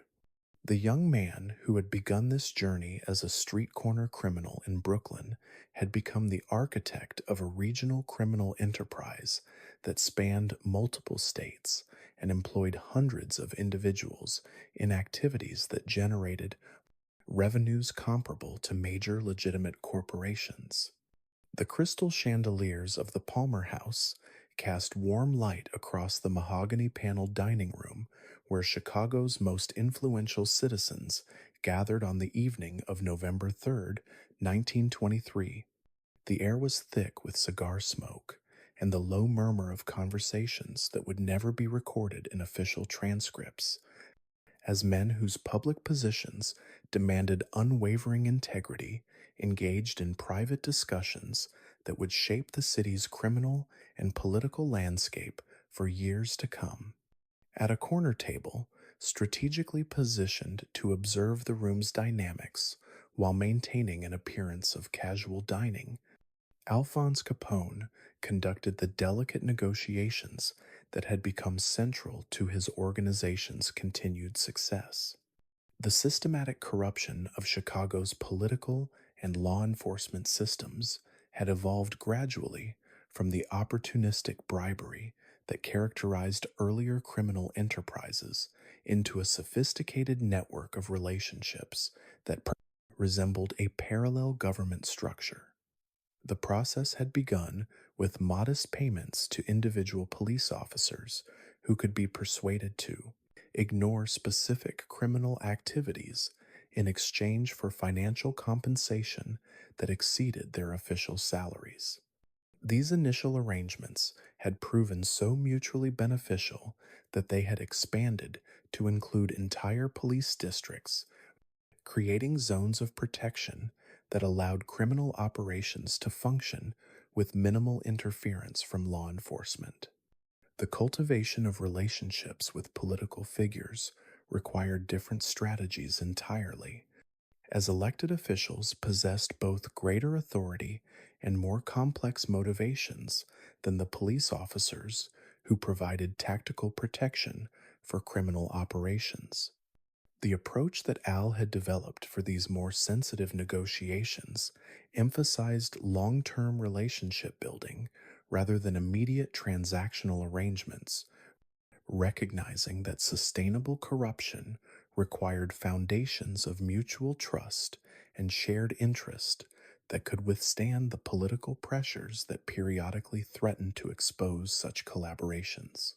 The dinner parties that served as venues for these crucial negotiations took place in private dining rooms of Chicago's most exclusive hotels and restaurants, locations chosen for their combination of elegance and discretion. The waiters who served these gatherings had been carefully selected for their reliability and compensated generously for their ability to remain deaf and blind to conversations that could destroy careers and topple political administrations. The menus for these occasions featured the finest foods and wines that money could procure, creating an atmosphere of luxury and sophistication that reminded participants of the material benefits that their cooperation could provide. The mechanics of corruption that emerged from these social encounters operated according to principles that balanced the needs of all participants while minimizing the risks that exposure would create for everyone involved. The financial arrangements that formed the foundation of these relationships employed sophisticated methods for transferring money that could not be easily traced to their criminal sources. Campaign contributions to political organizations provided legitimate cover for substantial payments, while investments in businesses owned by cooperative officials created ongoing financial relationships that ensured continued loyalty without requiring repeated negotiations. The strategic distribution of money throughout Chicago's political hierarchy required careful analysis of each individual's influence and potential value to criminal operations. The mayor's office commanded premium compensation because of its authority over police department policies and municipal licensing decisions that could significantly impact criminal enterprises. Judges who presided over criminal courts received substantial payments in recognition of their ability to influence case outcomes and sentencing decisions that could determine the fate of arrested criminal operatives. Even clerks and administrative personnel who processed legal documents found themselves offered financial incentives to expedite favorable decisions or delay problematic investigations. The golf games that became a favored venue for territorial negotiations reflected Al's understanding that informal settings often facilitated agreements that would be impossible to achieve in more formal circumstances. The private country clubs that hosted these recreational gatherings provided ideal environments for discussions that required both privacy and the appearance of legitimate social interaction. The conversations that occurred during these leisurely rounds of golf addressed complex issues of territorial boundaries, revenue sharing, and mutual protection that required careful negotiation and diplomatic finesse. The transformation of public servants into private allies created a shadow government structure that operated parallel to Chicago's official political machinery while serving the interests of criminal organizations rather than the T9 general public. The police captains who had once pursued criminal suspects with professional dedication found themselves coordinating their enforcement activities with the same criminal organizations they had previously opposed. The prosecutors who had built careers on successful criminal convictions discovered that selective enforcement and strategic plea agreements could provide both professional advancement and substantial financial rewards. The elegant hotels, where many of these crucial meetings occurred, became centers of power that rivaled the official government buildings where Chicago's legitimate political business was conducted. The private suites and conference rooms of establishments like the Drake Hotel and the Blackstone Hotel witnessed negotiations that determined the distribution of criminal territories, the allocation of protection payments, and the coordination of responses to federal investigations that threatened to disrupt the carefully constructed relationships between criminal organizations and corrupt officials. The careful balance between legitimate business and criminal enterprise that characterized these relationships required constant attention to public appearances and political sensibilities. The officials who accepted criminal money could not appear to be obviously corrupt, as such visibility would undermine their ability to provide effective protection for their criminal partners. The social events that brought together criminals and corrupt officials had to maintain the appearance of legitimate business networking or charitable fundraising, providing plausible explanations for relationships that might otherwise attract unwanted scrutiny. The seasonal rhythms of Chicago's political calendar created their own opportunities and challenges for maintaining corrupt relationships. The election cycles that periodically threatened to replace cooperative officials with potentially hostile newcomers required substantial investments in campaign support and voter mobilization efforts that could ensure the continuation of favorable political arrangements.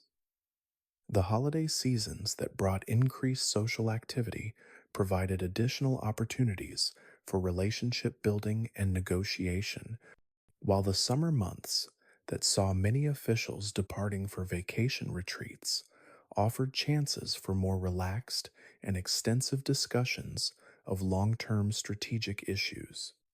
The communication systems that coordinated these complex corrupt relationships employed sophisticated methods for maintaining contact while avoiding the creation of documentary evidence that could be used in criminal prosecutions. The telephone conversations that occurred between criminal operatives and corrupt officials used coded language and indirect references that would be meaningless to casual listeners while conveying precise information to participants who understood the established protocols. The written communications that occasionally proved necessary employed cryptic abbreviations and symbolic references that could be interpreted correctly only by individuals who possessed detailed knowledge of the ongoing relationships. The psychological transformation that occurred among public officials who accepted criminal money reflected the gradual erosion of ethical boundaries that had once seemed absolute and unchangeable. The initial payments that had appeared to represent minor violations of official duties evolved into comprehensive partnerships that required active collaboration in criminal enterprises. The justifications that corrupt officials developed for their behavior often emphasize the practical benefits that criminal organizations provided to their communities, such as the employment opportunities and economic activity that bootlegging operations generated during difficult economic periods. The social integration that developed between criminal operatives and corrupt officials extended beyond purely business relationships to encompass personal friendships and family connections that further strengthened the bonds between criminal organizations and political institutions. The children of corrupt officials often received educational opportunities and career assistance that reflected their parents' criminal associations, while the spouses of cooperative politicians found themselves welcomed into social circles that provided both entertainment and networking opportunities that would have been unavailable through legitimate channels alone. The financial infrastructure that supported these corrupt relationships required sophisticated accounting methods that could track complex payment schedules while maintaining the secrecy necessary to protect all participants from criminal prosecution. The businesses that served as fronts for money laundering operations employed legitimate accounting firms that specialized in creating documentation that could withstand routine auditing while concealing the criminal sources of substantial revenue streams.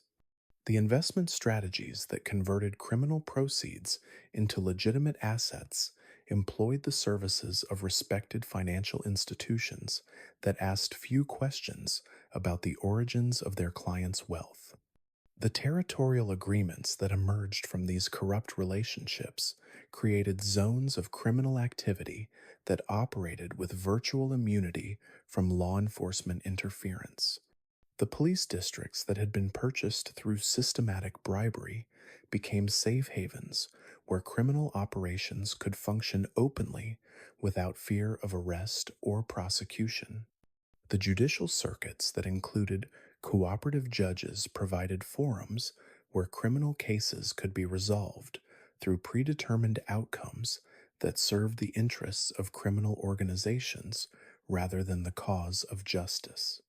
The winter of 1923 brought particular challenges to maintaining corrupt relationships, as federal investigators had begun showing increased interest in Chicago's criminal activities and the political arrangements that protected them. The communications that passed between criminal operatives and corrupt officials during this period reflected growing concerns about the sustainability of relationships that had previously seemed secure and permanent. The meetings that addressed these concerns took place in even more secure locations and employed additional security measures designed to prevent federal surveillance of sensitive negotiations. As the year drew to its close, and Al contemplated the network of corrupt relationships that now protected his expanding criminal empire, he understood that the shadow government he had created represented both his greatest achievement and his most significant vulnerability. The system that provided such effective protection for criminal operations also created dependencies and exposure that could prove catastrophic if the political winds shifted or if federal authorities developed sufficient evidence to provenance prosecute the corrupt officials who served as the foundation of his organization's security.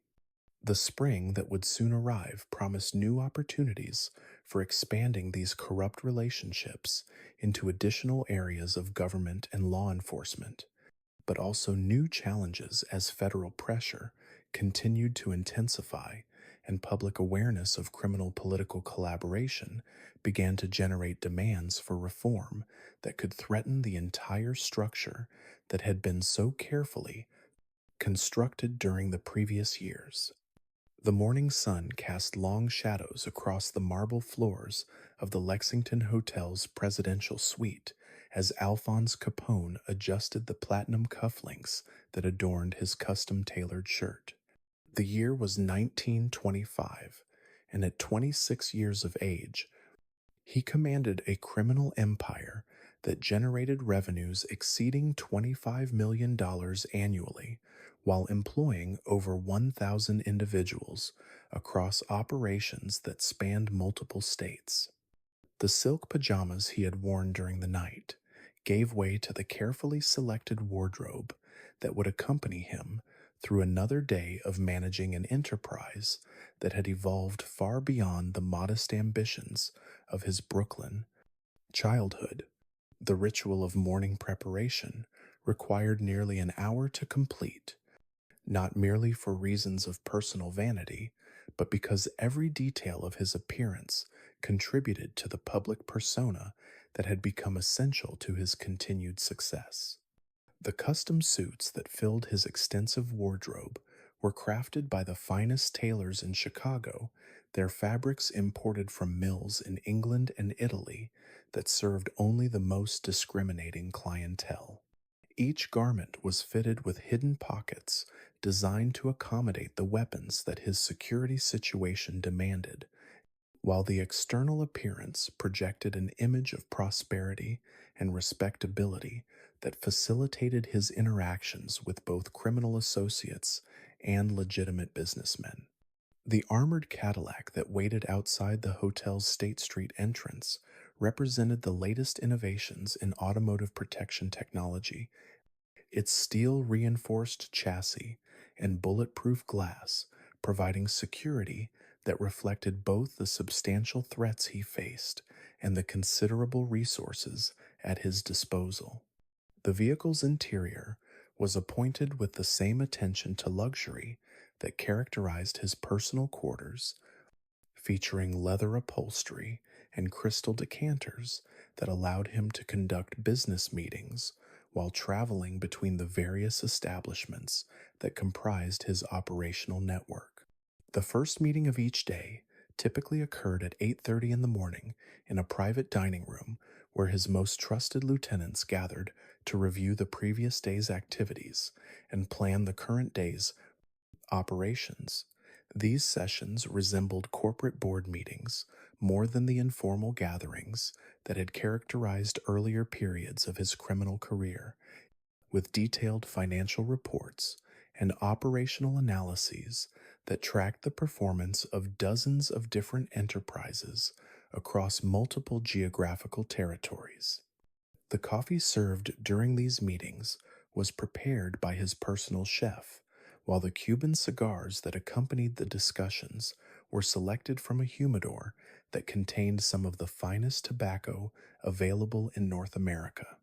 The supervision of various operations that occupied his afternoon hours required constant travel between locations that ranged from elegant speakeasies in Chicago's financial district to manufacturing facilities in suburban areas, where illegal alcohol was produced and prepared for distribution. Each location demanded his personal attention to details that could significantly impact both profitability and security, from the quality of products being manufactured to the reliability of personnel who handled sensitive responsibilities.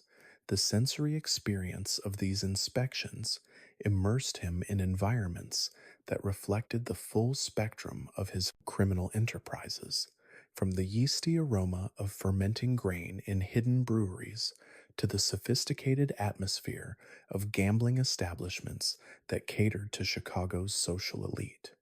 The evening appearances at his most prominent establishments served multiple purposes beyond simple entertainment, functioning as informal diplomatic sessions where territorial agreements were negotiated and potential conflicts were resolved through personal discussion rather than violent confrontation.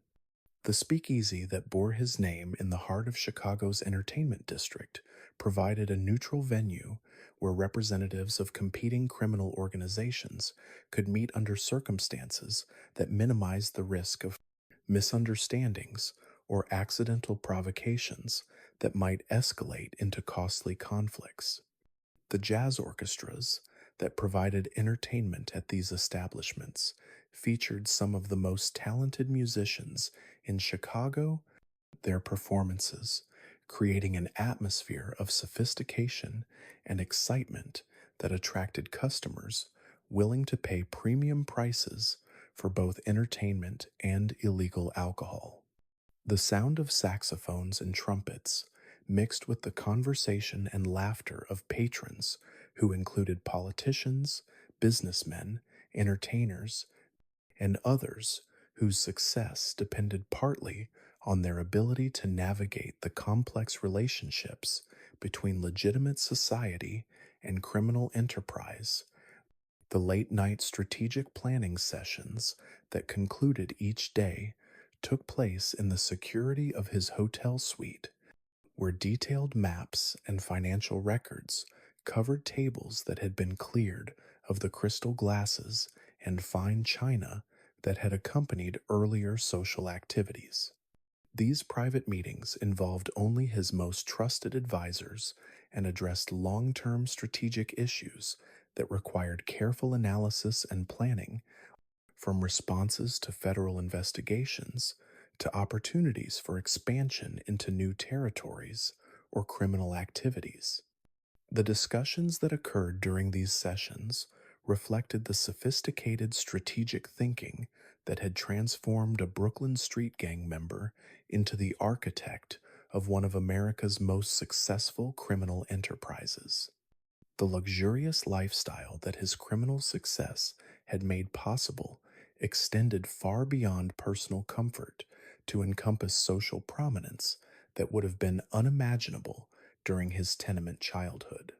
The lavish parties that he hosted in private ballrooms and exclusive clubs attracted guests whose attendance validated his transformation from criminal outcast to accepted member of Chicago's social elite. The champagne served at these gatherings was imported from France at enormous expense, while the elaborate meals prepared by renowned chefs featured delicacies that reflected both his prosperity and his sophisticated tastes.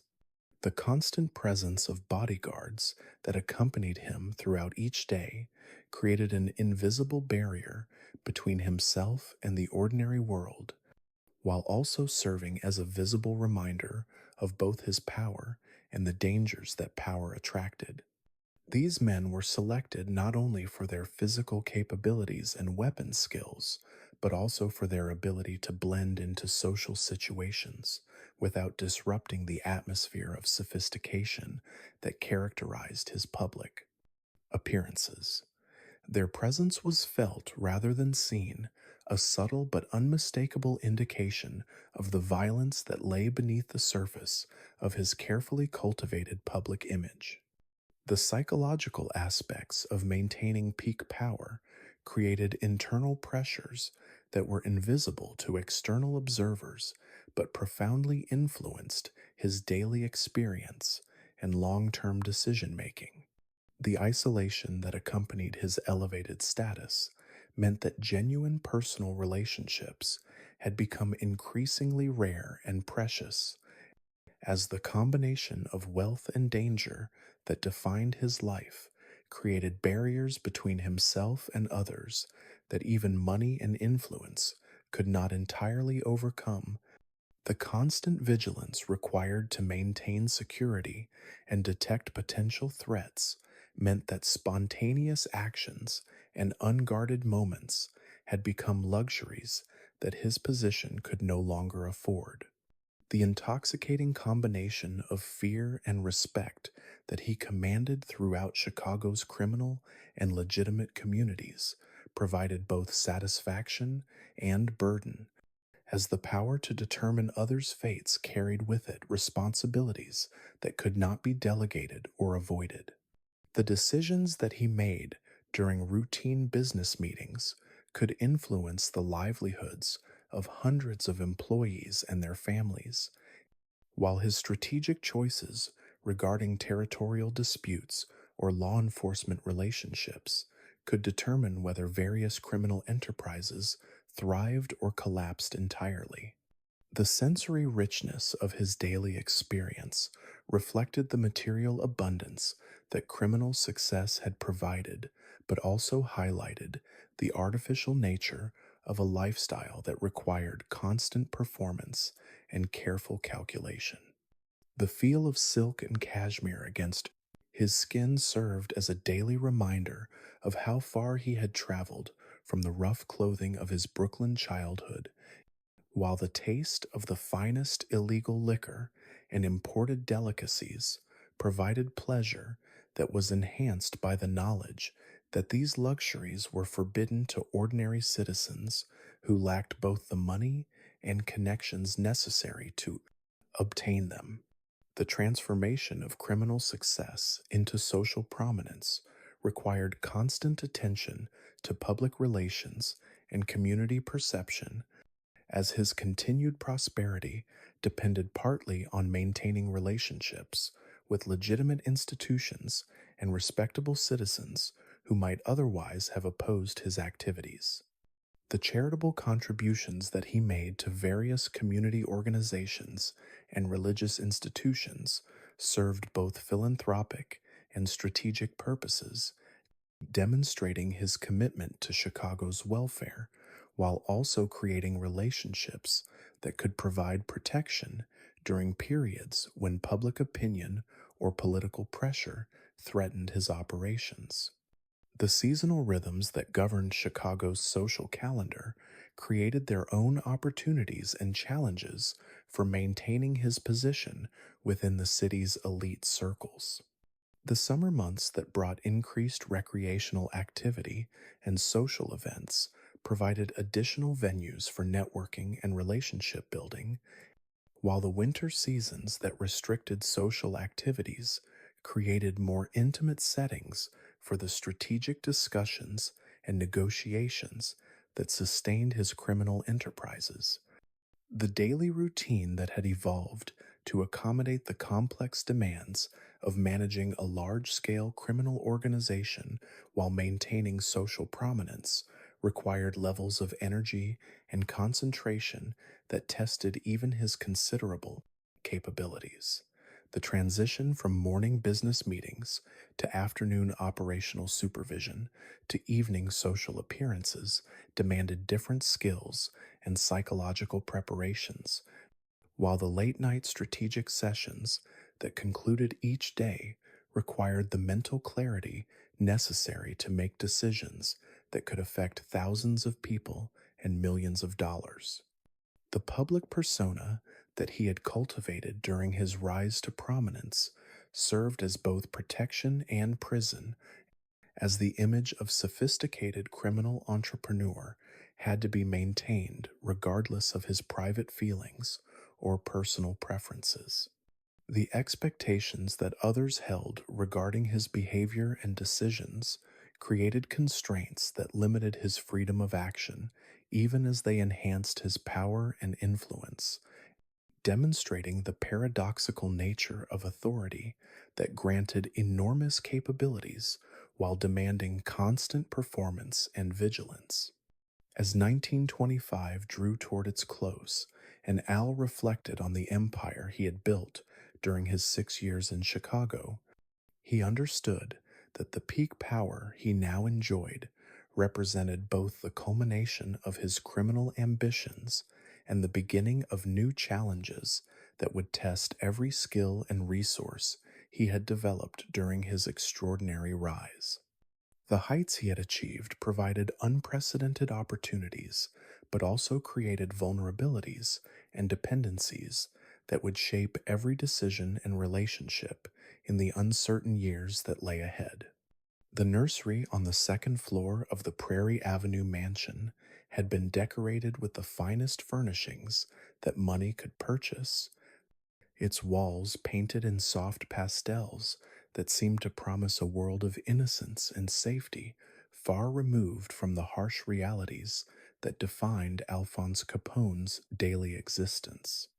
In the winter of 1919, as he stood beside the crib where his infant son Albert Francis slept peacefully, Al experienced a profound recognition of the distance that criminal success had created between his public persona and his private desires for normalcy and domestic tranquility. May Josephine Capone moved quietly through the room, her footsteps muffled by the thick Persian carpet that covered the hardwood floors. Her marriage to Al 3 years earlier had brought her into a world that she could never have imagined during her conventional Brooklyn upbringing, where Sunday dinners with extended family and neighborhood social gatherings had provided the rhythms that defined respectable domestic life. The transformation from May Coughlin, the daughter of Irish immigrants, to Mrs. Alphonse Capone, wife of Chicago's most notorious criminal entrepreneur, had required adaptations that tested every assumption she had held about marriage, family, and social responsibility. The security measures that surrounded their family life created an atmosphere of constant vigilance that pervaded even the most intimate domestic moments. The armed guards who patrolled the mansion's grounds maintained their posts 24 hours a day, their presence serving as both protection and reminder of the dangers that Al's criminal activities had brought into their home. The bulletproof glass that had been installed in all the windows filtered the natural light in subtle ways that created a sense of separation from the outside world, while the steel reinforced doors and sophisticated alarm systems transformed their residence into a fortress that could withstand the types of attacks that criminal competitors or law enforcement agencies might attempt. The careful choreography required to maintain any semblance of normal family life demanded constant planning and coordination between security personnel and domestic staff.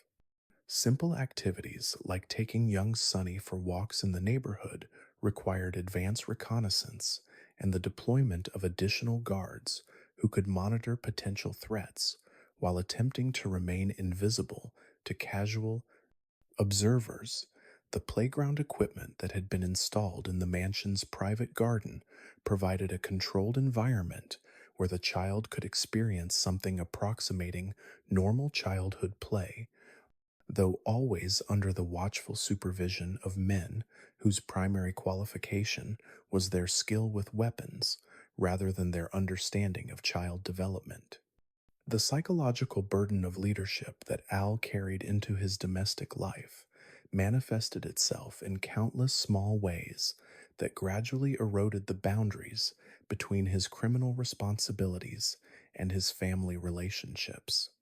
The telephone calls that interrupted family dinners often conveyed information about territorial disputes or law enforcement activities that required immediate attention, forcing him to shift abruptly from the role of husband and father to that of criminal commander, making decisions that could determine whether various associates lived or died.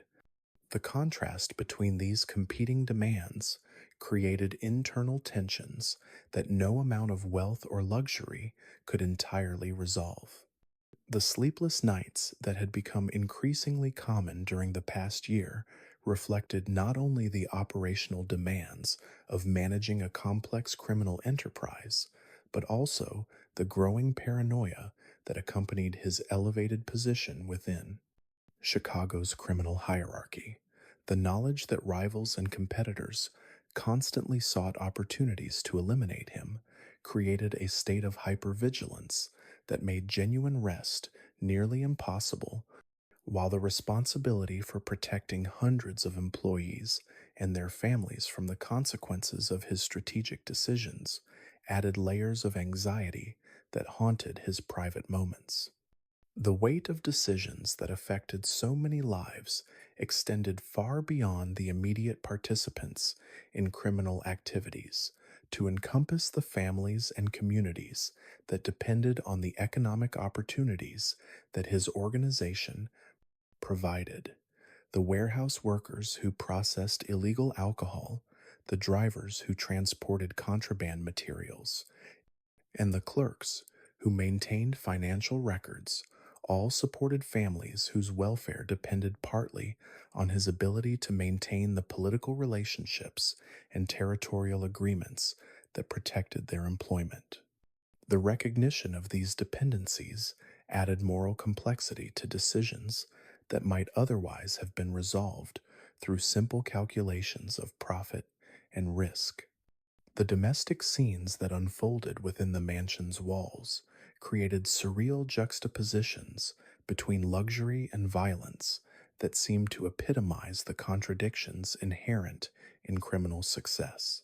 The nursery where Sonny played with imported toys and listened to lullabies sung by his mother was located directly above the study where Al met with lieutenants to plan operations that might involve deadly confrontations with rival proppers organizations. The kitchen, where May supervised the preparation of elaborate family meals, was equipped with secret passages that could provide escape routes if the mansion came under attack from criminal competitors or law enforcement agencies. The growing isolation that accompanied Al's criminal prominence affected not only his own psychological well being, but also May's ability to maintain the social relationships that had previously provided structure and meaning to her life. The wives of legitimate businessmen who had once welcomed her participation in charitable activities and social gatherings gradually distanced themselves as Al's notoriety made such associations potentially embarrassing or dangerous.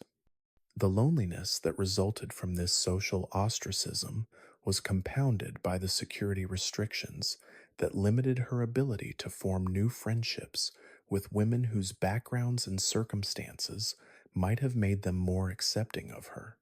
Unusual situation. The seasonal rhythms that had once provided comfort and predictability to family life became complicated by the operational demands and security concerns that governed Al's criminal activities. The Christmas celebrations that should have been times of joy and family togetherness were shadowed by the increased tensions that typically accompanied the year end settling of accounts between criminal organizations, while summer vacation plans had to accommodate the enhanced security measures that outdoor activities required. Even seemingly simple family traditions, like attending church services or visiting relatives, required elaborate planning and coordination that transformed spontaneous acts of normalcy into carefully orchestrated security operations.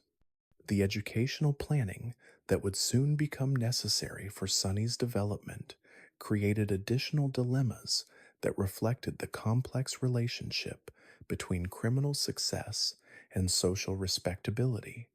The exclusive private schools that Al's wealth could afford would provide the finest academic instruction available, but they would also expose his son to questions and social pressures related to his father's notorious reputation. The alternative of private tutoring could provide greater security and control over Sonny's educational environment, but it might also limit his opportunities for the normal social development that childhood friendships and peer relationships could provide. The staff members who maintained the household operations had been selected as much for their loyalty and discretion as for their domestic skills, creating a service environment that differed significantly from the typical arrangements that characterized other wealthy households. The cook, who prepared family meals, possessed knowledge of Al's daily schedule and security concerns that made her a potential target for enemies seeking information about his movements and vulnerabilities.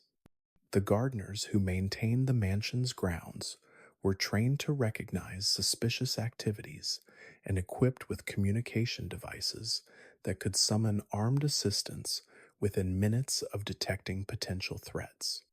The financial arrangements that supported the family's lifestyle required sophisticated accounting methods that could separate legitimate household expenses from the operational costs of criminal enterprises while maintaining documentation that would satisfy both tax authorities and the internal controls necessary for managing large scale illegal activities.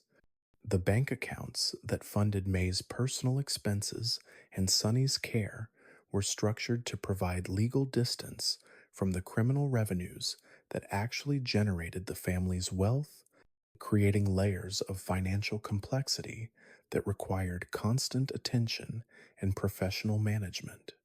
The medical care that the family received reflected both the advantages and complications that criminal notoriety created in relationships with professional service providers. The physicians who treated family illnesses possessed detailed knowledge of the security concerns and potential threats that might affect their patients' well being, while their own safety could be compromised by their association with Chicago's most notorious criminal family. The hospitals and clinics that provided emergency services had to accommodate the security protocols that governed any public appearance by family members, creating logistical challenges that transformed routine medical visits into complex operations requiring advanced planning and coordination. The correspondence that May maintained with family members in Brooklyn required careful screening and security measures that reflected the possibility that hostile organizations might attempt to exploit these communications for intelligence gathering or intimidation purposes. The letters that connected her to the conventional world of her childhood had to be examined for potential threats while also preserving some semblance of normal family relationships that provided emotional anchors during the isolation that characterized her current life. The social events that the family attended within Chicago's criminal community created their own psychological tensions, as the children who played together during these gatherings were the sons and daughters of men whose organizations sometimes found themselves in deadly competition with each other. The birthday parties and holiday celebrations that brought together the families of various criminal leaders required diplomatic skills and careful attention to protocol that transformed what should have been enjoyable social occasions into exercises in criminal diplomacy. The photographic records that documented family milestones and celebrations had to be carefully controlled to prevent their use by law enforcement agencies or hostile organizations that might employ them for surveillance or intimidation purposes. The simple act of preserving memories of childhood development and family happiness became complicated by security considerations that transformed personal mementos into potential intelligence assets that could compromise family safety. The property owner, and participation from some of Yamamoto-san's former colleagues who wanted to pay their respects to someone they remembered as a valued team member and friend. We set up a temporary altar in the room that had served as his home office, with offerings that reflected his professional life, flowers arranged in the formal style appropriate for corporate settings, incense, and printed copies of recommendation letters from former supervisors that emphasized his reliability, skill, and positive contributions to his workplace. During the memorial service, I spoke directly to Yamamoto-san's spirit, acknowledging his professional accomplishments and expressing regret that the economic circumstances of his job search had not reflected his true value as an employee and colleague. Yamamoto-san, I said aloud, your former coworkers remember you as someone who always did excellent work and who could be counted on to complete any assignment with care and attention to detail. Your professional skills and dedication were valuable, and your inability to find new employment was not a reflection of your worth as a worker or as a person. I also assured him that his continued job search efforts after death demonstrated the same persistence and professionalism that had characterized his approach to work throughout his career, and that these qualities would be remembered and honored even though his earthly employment concerns had ended. The memorial service had an immediate and profound effect on the supernatural activity in the apartment. The typing sounds that had been heard during viewings stopped completely, and no more job search documents appeared on the floor of the empty rooms. The apartment felt different, lighter, and more peaceful, as if a burden that had been weighing on the space for months had finally been lifted. However, the experience fundamentally changed my approach to marketing Jikobuken properties and working with families who were forced to consider housing with tragic histories due to economic necessity. I began incorporating information about the previous tenants' circumstances and characters into my presentations, helping prospective tenants understand that the supernatural activity they might encounter often reflected the continuing humanity of people who had faced overwhelming challenges. I also started connecting families with social service resources that could provide support during their own periods of financial difficulty, understanding that the economic pressures that had led to Yamamoto-san's tragedy were not unique, and that many of my clients might benefit from assistance with employment, mental health support, or financial counseling. The apartment in Kita Ward was eventually rented to a young family who understood its history and felt comfortable living there after learning about the memorial service and the respectful resolution of Yamamoto-san's spiritual presence. They have reported no supernatural disturbances and have found it to be a peaceful, affordable home that has allowed them to achieve financial stability during their own period of economic challenge.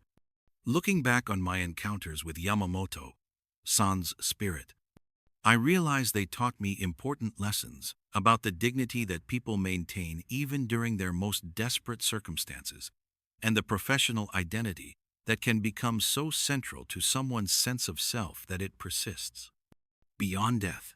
His continuing job search after death was not just spiritual attachment to earthly concerns, but also a reflection of the work ethic and sense of purpose that had given meaning to his life even when economic circumstances had made it impossible for him to continue contributing in the ways he valued most. The supernatural activity in that apartment served as a reminder that behind every Jikobuken property is a real person who lived, worked, hoped, and struggled in ways that deserve recognition and respect. My role as a real estate agent involves not just finding housing for current tenants, but also honoring the memory of previous residents whose stories become part of the property's continuing history. Even now, years later, when I show apartments with tragic histories, I try to share what I know about the previous tenants' lives and circumstances, helping prospective renters understand that they are not just accepting discounted housing, but also becoming stewards of spaces where real people faced some of life's most difficult challenges with whatever dignity and perseverance they could maintain. Included enhanced security measures that made routine business activities more complicated and expensive, while also creating additional opportunities for detection by law enforcement agencies that were now under intense pressure to demonstrate their effectiveness in controlling criminal organizations. The armored vehicles and expanded bodyguard details that had once been optional luxuries became essential security requirements that significantly increased operational costs while reducing organizational flexibility. The territorial implications of the massacre extended beyond the immediate elimination of North Side gang leadership to encompass broader questions about the sustainability of competitive criminal enterprises in an environment where spectacular violence attracted unwanted federal attention and political pressure. The recognition that future territorial disputes would need to be resolved through methods that avoided public attention created strategic constraints that fundamentally altered the conduct of criminal competition in Chicago and other fire dollar major cities. The legal preparations that became necessary in response to the increased likelihood of federal prosecution required substantial investments in legal representation and strategic planning that diverted resources from operational activities, while creating additional security vulnerabilities through the involvement of lawyers and investigators who possessed detailed knowledge of criminal operations. The complexity of federal criminal law and procedure demanded expertise that far exceeded the legal knowledge that had been sufficient for dealing with local law enforcement challenges. The international attention that the massacre attracted created diplomatic complications that affected not only American law enforcement policies, but also the relationships between criminal organizations and their suppliers and customers in other countries. The Canadian distilleries that provided much of the illegal alcohol consumed in American cities found themselves under increased scrutiny from their own governments, while the political pressure for international cooperation in criminal matters threatened to disrupt supply chains that had operated successfully throughout the Prohibition era. As spring arrived and the immediate crisis atmosphere that had followed the massacre began to give way to more systematic law enforcement pressure and political reform efforts, Al found himself contemplating a future that bore little resemblance to the criminal empire he had constructed during the previous decade. The system of corruption and tolerance that had made his success possible had been fundamentally undermined by an operation that had achieved its immediate tactical objectives while destroying the political environment that had made such a purposes objectives valuable. The boy who had left Brooklyn to seek opportunities in Chicago's criminal underworld had become a man whose very success had created the conditions that would ultimately determine his downfall. The federal building on South Dearborn Street had taken on an atmosphere of military preparation during the spring of 1930, its corridors filled with agents and investigators whose presence transformed the stately government structure into a fortress dedicated to the systematic dismantling of Chicago's most notorious criminal empire.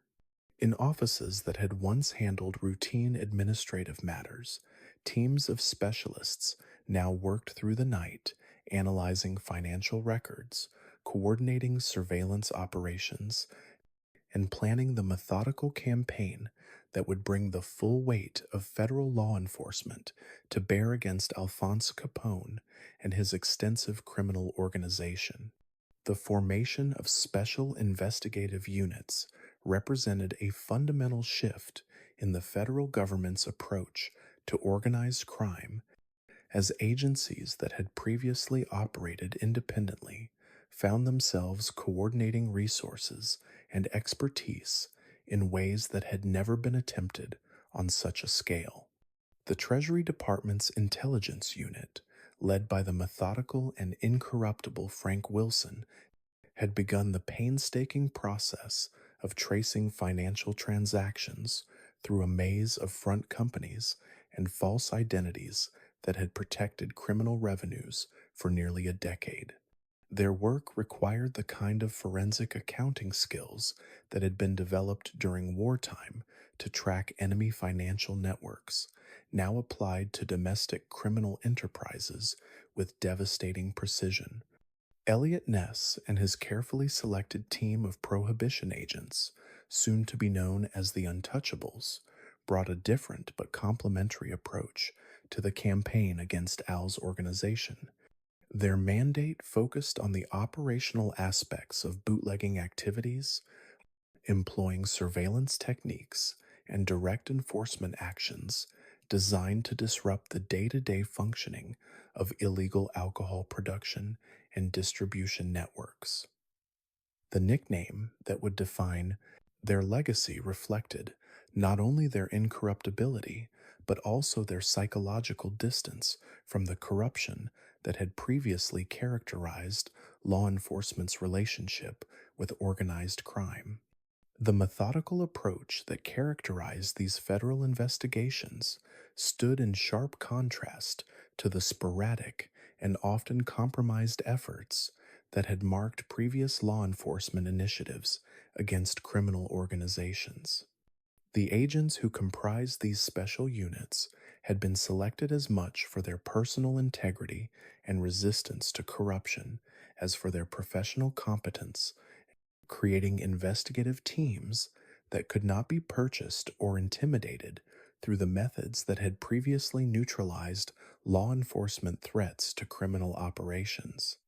The deployment of federal resources on a scale unprecedented in civilian law enforcement created an siege-like atmosphere throughout Chicago's criminal districts, as the constant presence of federal agents and the obvious coordination of their activities made it clear that this campaign represented something qualitatively different from previous enforcement efforts.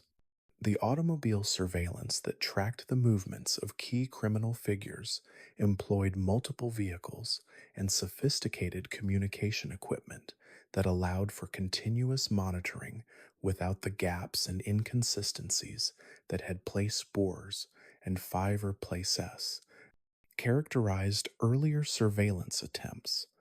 The psychological pressure of constant surveillance began to manifest itself in subtle changes in the behavior and decision making patterns of criminal organization members at every level of the hierarchy. The knowledge that telephone conversations were being monitored transformed routine business communications into exercises in coded language and indirect reference, while the awareness that meetings were being photographed and documented forced criminal leaders to conduct essential discussions in locations and circumstances that severely limited their operational efficiency.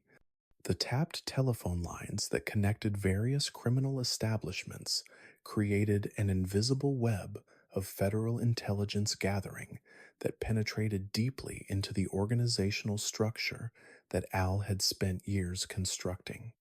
The conversations that federal agents recorded provided not only evidence of specific criminal activities, but also insights into the relationships, hierarchies, and operational methods that characterized organized crime in ways that had never been fully understood by law enforcement agencies. The transcripts that emerged from these wiretapping operations revealed the sophisticated business practices and strategic thinking that distinguished successful criminal organizations from the simple gangs that had previously dominated law enforcement attention. The followed automobiles that carried criminal operatives between their various business locations created detailed records of movement patterns and association networks that federal investigators could analyze to understand the structure and coordination mechanisms of complex criminal enterprises. The agents who conducted these surveillance operations employed vehicles and communication equipment that reflected the substantial resources that the federal government was willing to commit to this unprecedented campaign against organized crime. The photographed meetings that had once provided privacy for sensitive criminal negotiations now became opportunities for federal agents to document criminal associations and gather intelligence about operational planning and strategic decision making processes. The cameras that captured these images employed telephoto lenses and other advanced technology that allowed for detailed documentation without requiring close proximity that might alert subjects to the surveillance activities. The gradual erosion of privacy and security that had previously protected Al's operations created cascading effects throughout his criminal organization as the constant threat of federal surveillance forced operational changes that reduced efficiency while increasing the risks associated with routine criminal activities. The safe houses and secure meeting locations that had once provided reliable privacy for sensitive discussions now seemed potentially compromised, while the communication systems that had coordinated complex criminal operations required constant modification to avoid federal interception. The systematic dismantling of the protective network that had shielded criminal operations from law enforcement interference represented perhaps the most significant threat that federal investigators posed to organized crime in Kearns, Chicago. The corrupt officials who had provided protection and intelligence for criminal organizations found themselves under investigation for their own criminal activities, creating a climate of fear and uncertainty that undermined the relationships that had been essential to criminal success during the previous decade. The federal raids that struck at breweries, warehouses, and other operational facilities employed overwhelming force and sophisticated planning that made resistance futile while demonstrating the government's commitment to destroying the infrastructure that supported illegal alcohol operations. The equipment that was seized during these raids represented substantial financial losses that could not be easily replaced, while the publicity that accompanied the raids served notice to both criminal organizations and the general public that federal enforcement was proceeding with unprecedented determination and effectiveness. The courthouse proceedings that began to emerge from federal investigations created a new category of legal drama that captured public attention while demonstrating the government's ability to prosecute complex criminal cases that Navarrese SPES involved sophisticated evidence and lengthy preparation. The federal courts that handled these proceedings possessed jurisdiction and resources that exceeded anything available to local law enforcement agencies, while the judges who presided over these cases operated with a level of independence that made them resistant to the corruption strategies that had proven effective in local judicial systems. The transformation of loyal allies into potential witnesses represented one of the most psychologically devastating aspects of the federal campaign, as criminal operatives who had previously demonstrated unwavering loyalty to their organizations found themselves facing federal prosecution and lengthy prison sentences that could be reduced only through cooperation with government investigators. The pressure that federal agents could bring to bear on individual criminal operatives often proved sufficient to overcome loyalties that had seemed unbreakable during periods when criminal organizations had operated with relative percent security. The city under siege atmosphere that characterized Chicago during this period of intensive federal investigation affected not only criminal organizations, but also the legitimate businesses and social institutions that had become intertwined with illegal enterprises during the Prohibition era. The restaurants, hotels, and entertainment establishments that had provided meeting places and operational cover for criminal activities found themselves subject to federal scrutiny that could threaten their legitimate business operations, while the political and social networks that had facilitated criminal legitimate cooperation discovered that such associations had become liabilities rather than assets.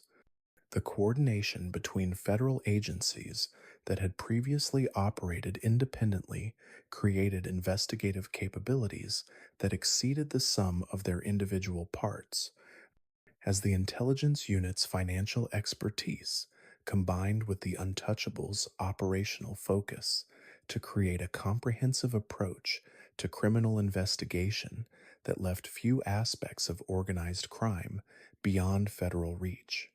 The information sharing that characterized this coordinated approach eliminated the gaps and duplications that had previously limited federal law enforcement effectiveness, while the unified command structure ensured that investigative efforts were directed toward common objectives with maximum efficiency. The seasonal rhythms that had once provided predictable patterns for criminal operations now became complicated by the constant pressure of federal surveillance and the need to adapt continuously to changing enforcement tactics and investigative priorities. The summer months that had traditionally brought increased business activity for entertainment related criminal enterprises now carried additional risks associated with outdoor surveillance and the enhanced visibility that federal enterprise agents could achieve during periods of extended daylight and increased public activity.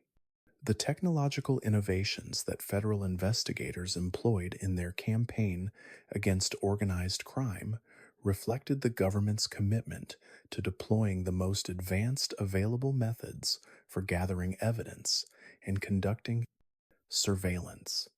The radio communication systems that coordinated multiple surveillance teams employed encryption and frequency management techniques that had been developed for military applications, while the photographic equipment that documented criminal activities utilized optical and chemical innovations that produced evidence of unprecedented clarity and detail. The financial analysis techniques that Treasury agents applied to criminal accounting records employed methodologies that had been refined through experience with complex commercial investigations and tax enforcement cases, creating capabilities for understanding criminal financial operations that far exceeded anything that local law enforcement agencies had previously possessed. The paper trails that emerged from this analysis revealed connections and patterns that illuminated the full scope and sophistication of criminal enterprises in ways that had never been achieved through traditional investigative methods.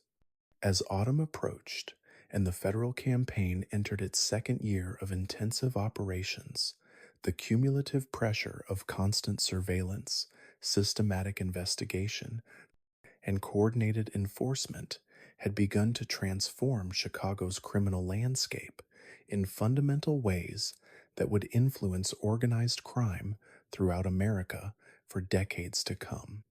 The empire that Al had constructed through careful planning, Strategic thinking and systematic corruption now faced challenges that tested every defensive capability he had developed during his extraordinary criminal career, while the federal resources arrayed against him represented a level of government commitment that no previous criminal leader had ever confronted. The winter silence that had settled over the Lexington Hotel's executive floors in January of 1931 carried with it a quality of emptiness that spoke more eloquently than words about the fundamental changes that federal pressure had wrought within Alphonse Capone's criminal organization. The conference rooms that had once buzzed with the animated discussions of trusted lieutenants planning complex operations now stood largely vacant, their polished tables reflecting overhead lights that illuminated spaces where paranoia and suspicion had gradually replaced the camaraderie and mutual confidence that had once characterized the inner workings of Chicago's most successful criminal enterprise. The deterioration of relationships that had sustained Al's organization for over a decade had begun subtly, manifesting itself initially in small changes of behavior and communication patterns that might have been attributed to the natural caution that federal surveillance had made necessary.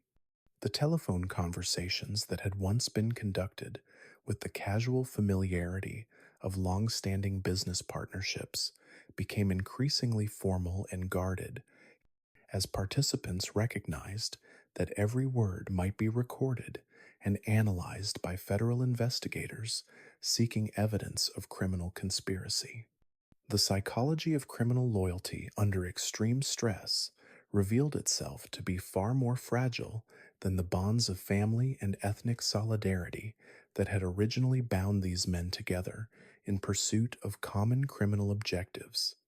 The prospect of lengthy federal prison sentences had begun to transform the cost benefit calculations that each individual criminal operative employed when weighing personal loyalty against individual survival, creating internal tensions that undermined the organizational discipline that had been essential to the empire's previous success.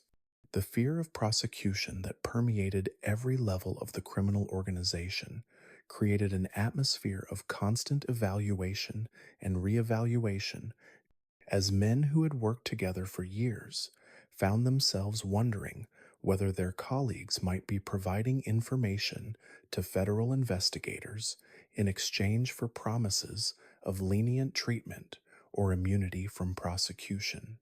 The unspoken questions that hung in the air during routine business meetings reflected a fundamental shift in the trust relationships that had previously made complex criminal coordination possible. The whispered conversations that increasingly characterized internal communications within the organization carried undertones of doubt and suspicion that would have been unthinkable during the confident years when federal law enforcement had seemed powerless to penetrate the protective barriers that corruption and intimidation had erected around criminal operations. The coded language that had once been employed primarily to confuse potential law enforcement surveillance now served the additional purpose of allowing speakers to avoid making direct statements that might later be used against them by former associates who had chosen cooperation over loyalty. The empty meeting rooms that had once hosted the strategic planning sessions, where territorial agreements were negotiated and operational policies were established, now stood as silent testimony to the erosion of organizational cohesion that federal pressure had created. The absence of familiar faces at gatherings that had previously been considered essential to criminal coordination reflected both the practical difficulties that surveillance had created for maintaining regular contact and the corded of the dadi, psychological barriers that suspicion and fear had erected between individuals who could no longer be certain of each other's continued reliability. The specific betrayals that began to emerge as federal investigators successfully recruited informants from within Al's organization carried emotional impacts that extended far beyond their immediate operational consequences. The discovery that men who had been trusted with sensitive information and substantial responsibilities had been providing intelligence to federal agents created a sense of personal violation that was perhaps more devastating than the practical problems that such betrayals created for ongoing criminal operations. The careful maneuvering that became necessary to maintain organizational control while suspecting everyone of potential disloyalty required psychological skills and emotional reserves that tested even Al's considerable capabilities for leadership under adverse conditions. The balancing act between the trust that effective criminal coordination required and the suspicion that survival in a compromised environment demanded created internal contradictions that no amount of strategic thinking could entirely resolve. The gradual recognition that his empire was crumbling from within emerged slowly as the cumulative weight of individual betrayals and organizational failures began to overwhelm the defensive measures and adaptive strategies that had previously enabled the criminal organization to survive external threats and internal fell challenges. The realization that the very success that had attracted so much federal attention had also created vulnerabilities and dependencies that made the organization susceptible to the kind of systematic pressure that coordinated government agencies could apply. The weight of isolation that accompanied the breakdown of trust relationships affected not only operational efficiency, but also the personal psychological well being of a man who had built his entire adult identity around his ability to inspire loyalty and coordinate complex criminal enterprises. The social interactions that had once provided both professional satisfaction and personal enjoyment became exercises in careful evaluation and strategic calculation, as every conversation carried the potential for future betrayal or prosecution. The seasonal rhythms that had once provided predictable patterns for criminal planning and social interaction became complicated by the constant need to assess and reassess the reliability of associates whose behavior might indicate either continued loyalty or secret cooperation with federal investigators. The holiday celebrations that had traditionally reinforced the family like bonds within the criminal organization now became opportunities for careful observation and analysis, as participants sought signs of the stress and conflict that federal pressure was creating within their ranks. The administrative systems that had once efficiently coordinated the activities of hundreds of criminal operatives across multiple territories and various illegal enterprises began to break down as the trust relationships that had made such coordination possible deteriorated under the pressure of federal investigation and the constant threat of prosecution. The financial networks that had managed complex cash flows and profit sharing arrangements required levels of trust and cooperation that were no longer sustainable in an environment where every participant had to consider the possibility that their associates might be secretly working with federal authorities. The communication networks that had connected various criminal establishments and operational facilities became increasingly unreliable as the individuals who had previously served as intermediaries and coordinators found themselves faced with choices between personal survival and organizational loyalty. The coded messages and indirect communications that had once facilitated complex criminal coordination now carried additional layers of uncertainty and potential deception that made effective organizational management increasingly difficult. The recruitment of new personnel to replace those who had been lost to federal prosecution or voluntary cooperation with law enforcement became virtually impossible as potential candidates recognized that association with Al's voluntary organization now carried risks that far exceeded any possible benefits. The pool of available talent that had once provided a steady supply of capable criminal operatives had largely disappeared as word spread throughout Chicago's criminal community about the federal government's success in penetrating and disrupting even the most sophisticated criminal organizations. The financial pressures that accompanied the breakdown of organizational trust created additional stresses that compounded the psychological and operational challenges that federal pressure had already created. The reduced efficiency that resulted from constant suspicion and careful maneuvering translated into decreased revenues and increased operational costs, while the legal expenses associated with defending against federal prosecution created substantial drains on resources that had previously been available for operational expansion and improvement.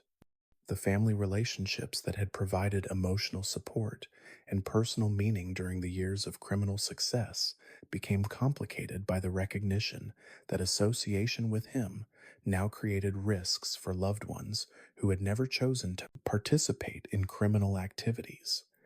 The security measures that had once protected family members from external threats now seemed inadequate to address the possibility that federal investigators might attempt to pressure family members into providing information or cooperation that could be used in criminal prosecutions. The philosophical implications of the trust breakdown extended beyond immediate practical concerns to encompass fundamental questions about the nature of loyalty and the psychological foundations that made criminal organization possible. The recognition that fear could dissolve bonds that had seemed unbreakable prompted serious reconsideration of the assumptions about human nature and social organization that had guided criminal strategy during the previous decade. The transformation of trusted allies into potential enemies created a psychological landscape where every interaction carried the possibility of betrayal, and every relationship had to be evaluated in terms of its potential risks as well as its possible benefits. The paranoia that such an environment inevitably generated became a self fulfilling prophecy that accelerated the very breakdown of trust that it was intended to guard against, creating a cycle of suspicion and isolation that undermined the social foundations that had made criminal organization possible. The technological capabilities that federal investigators had demonstrated in their surveillance and intelligence gathering operations created additional uncertainties about the security of communications and meetings that had only in 47 previously been considered private and protected.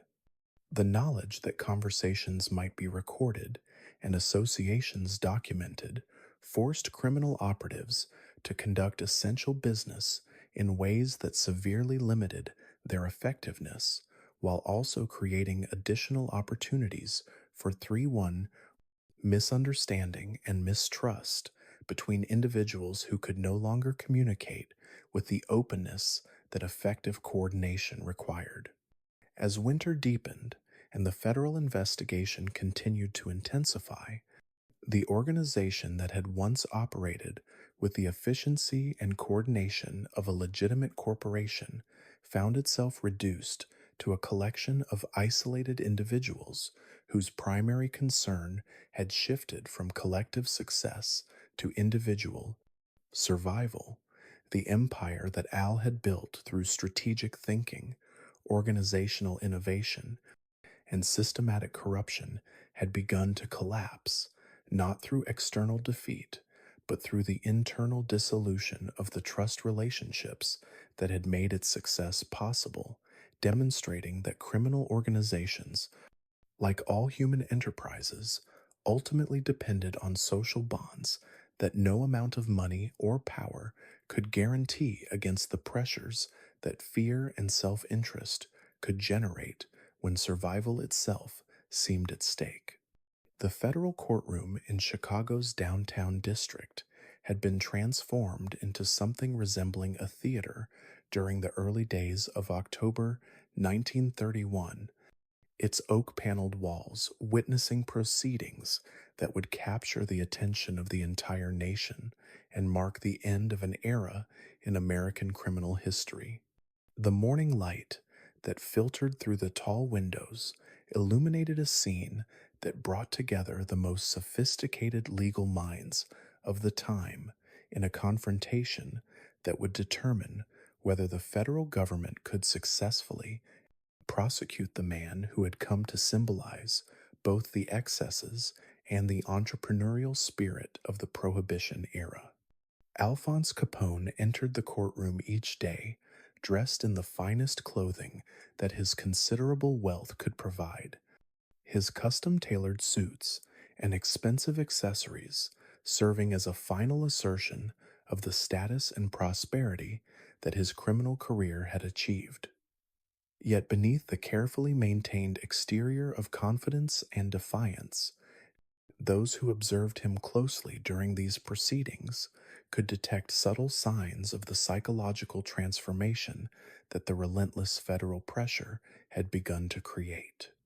The slight tension in his shoulders, the careful way he scanned the room before taking his seat, and the measured quality of his interactions with his legal team all suggested a man who had begun to confront the possibility that the empire he had built might indeed be approaching its end. The prosecution's presentation of evidence unfolded with the methodical precision that had characterized the federal investigation throughout its 2 year duration, as Treasury agents and Internal Revenue Service investigators detailed the complex financial analysis that had traced hundreds of thousands of dollars in criminal proceeds through a maze of front companies, false identities, and elaborate accounting deceptions. The documents that they presented to the jury told a story of systematic tax evasion that reduced the colorful violence and dramatic territorial disputes of Chicago's criminal wars to columns of numbers and financial records that were far less romantic but infinitely more damaging than the spectacular crimes that had captured public attention. The defense strategies that Al's legal team employed reflected both the limited options available to them and the fundamental challenge of defending a client whose guilt was apparent to virtually everyone who had followed his career. The arguments that they presented focused primarily on technical legal issues and procedural challenges rather than substantive denials of criminal activity, acknowledging implicitly that the evidence of financial wrongdoing was too overwhelming to be successfully disputed through conventional defense tactics. The media circus that surrounded the trial created an atmosphere of public spectacle that transformed legal proceedings into entertainment for a nation that had become fascinated with the rise and fall of criminal celebrities. The newspaper reporters who packed the courtroom's public galleries filed daily stories that dramatized every aspect of the proceedings, while radio commentators provided live coverage that brought the sounds and atmosphere of the trial into living rooms throughout America. The photographers who captured images of Al entering and leaving the courthouse created visual records that would become iconic representations of American criminal justice in action. The psychological journey that Al experienced during the course of the trial progressed through stages that reflected his gradual acceptance of realities that he had spent months attempting to deny or circumvent.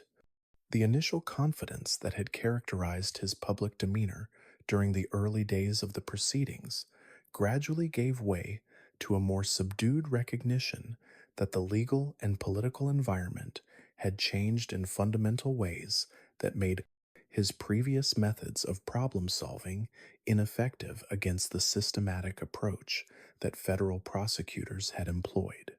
The jury deliberations that concluded the trial lasted only 8 hours, a remarkably brief period considering the complexity of the evidence and the national significance of the case. The verdict that they delivered on October 17th found Al guilty on 5 counts of tax evasion, a conviction that carried the potential for substantial fines and lengthy imprisonment that would effectively end his career as an active criminal leader while serving as a warning to other criminal organizations about the federal leader.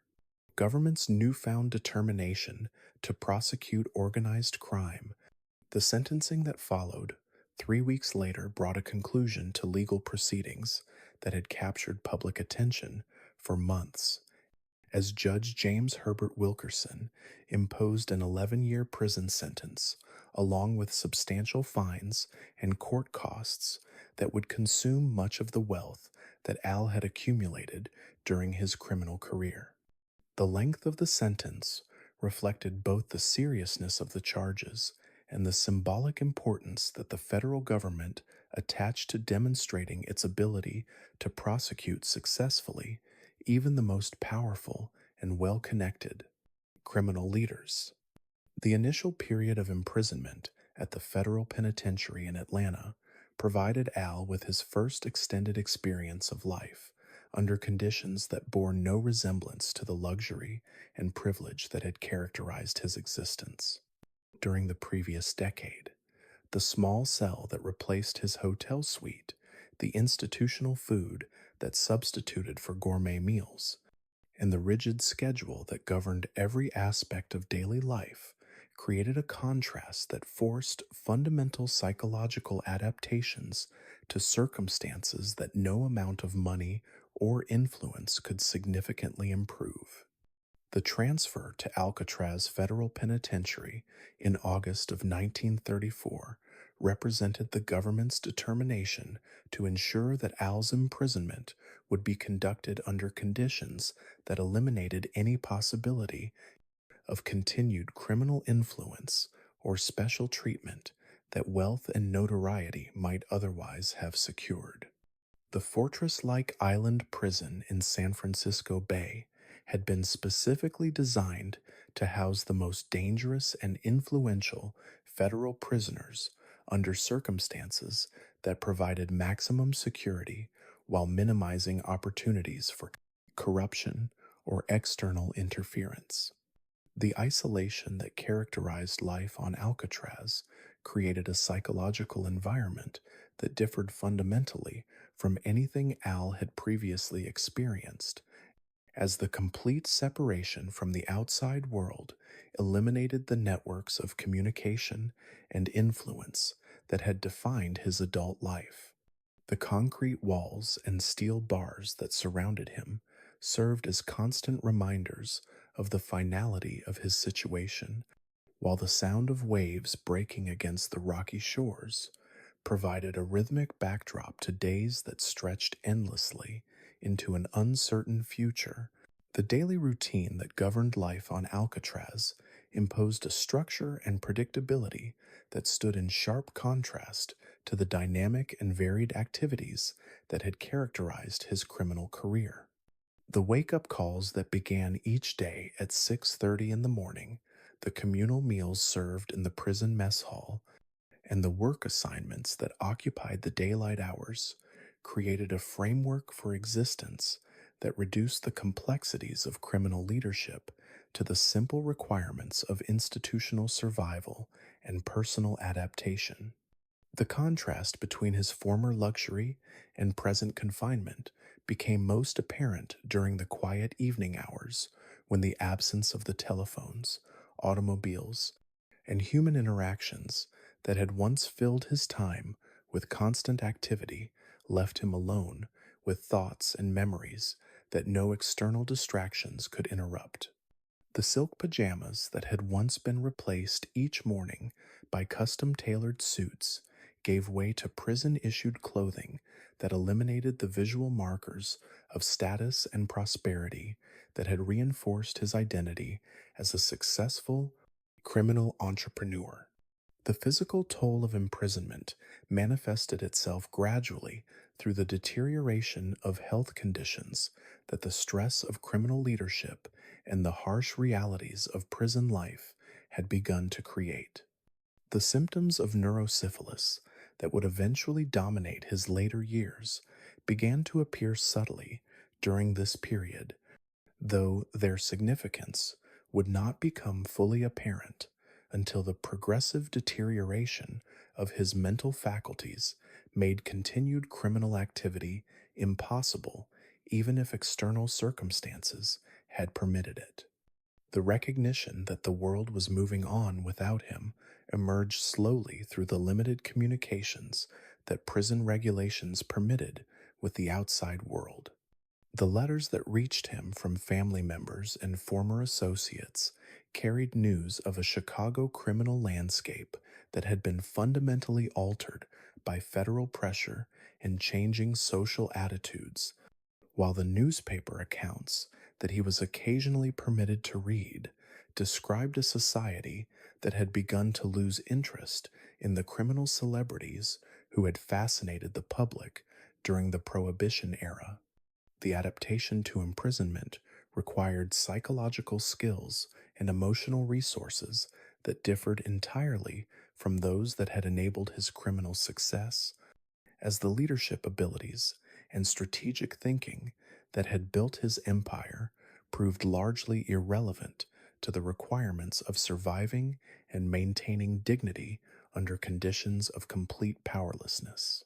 The social dynamics that governed prison life operated according to rules and hierarchies that bore little resemblance to the criminal organizations he had once commanded, while the absence of the wealth and influence that had defined his public identity forced him to develop new forms of self respect and personal meaning. The correspondence that he maintained with his wife and son provided his primary connection to the family relationships that had survived the destruction of his criminal empire, though even these communications were subject to censorship and monitoring that eliminated the privacy and intimacy that normal family relationships required. The photographs that May occasionally sent, showing Sonny's growth and development, served as poignant reminders of the domestic life that his criminal choices had ultimately made impossible to sustain. The seasonal changes that marked the passage of time on Alcatraz created their own rhythms and psychological markers in an environment where external events and activities no longer provided the variety and stimulation that had once defined his existence. The fog that frequently shrouded the island during San Francisco's summer months seemed to symbolize the isolation and uncertainty that characterized his situation, while the winter storms that lashed the rocky shores provided dramatic but ultimately meaningless entertainment for men whose lives had been reduced to the basic requirements of institutional survival. The philosophical reflections that occupied his mind during the long hours of enforced solitude addressed fundamental questions about the choices that had led him from the tenements of Brooklyn to the heights of criminal power and ultimately to the concrete cells of America's most secure prison. The recognition that his criminal success had contained the seeds of its own destruction prompted contemplation of the relationship between ambition and consequence that no previous experience had forced him to confront with such clarity and finality. The gradual acceptance of his situation that emerged during the later years of his imprisonment reflected both the psychological adaptation that prolonged confinement had created and the physical deterioration that made thoughts of returning to active criminal leadership increasingly unrealistic. The man who had once commanded hundreds of criminal operatives and influenced the political machinery of America's second largest city had been reduced to a federal prisoner whose daily concerns centered on the simple requirements of maintaining health and dignity under circumstances that offered little hope for meaningful change or improvement. As the years passed and the routine of prison life became the new normal that defined his existence, Al found himself transformed from the dynamic criminal leader who had dominated Chicago's underworld into a reflective and increasingly isolated figure whose greatest challenges involved coming to terms with the consequences of choices that could never be undone or significantly modified through the force of will and strategic thinking that had once seemed capable of overcoming any obstacle. The wind that sweeps across Lake Michigan on quiet autumn evenings still carries with it echoes of the era when Alphonse Capone's name dominated Chicago's headlines and shaped America's understanding of organized crime's possibilities and perils.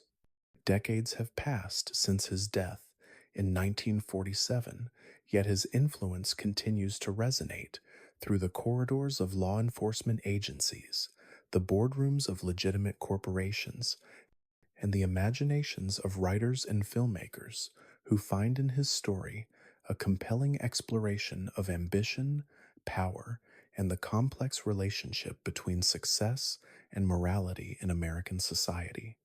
The transformation of federal law enforcement that emerged from the government's campaign against Al's criminal empire established precedents and procedures that continue to influence how American authorities approach organized crime investigations.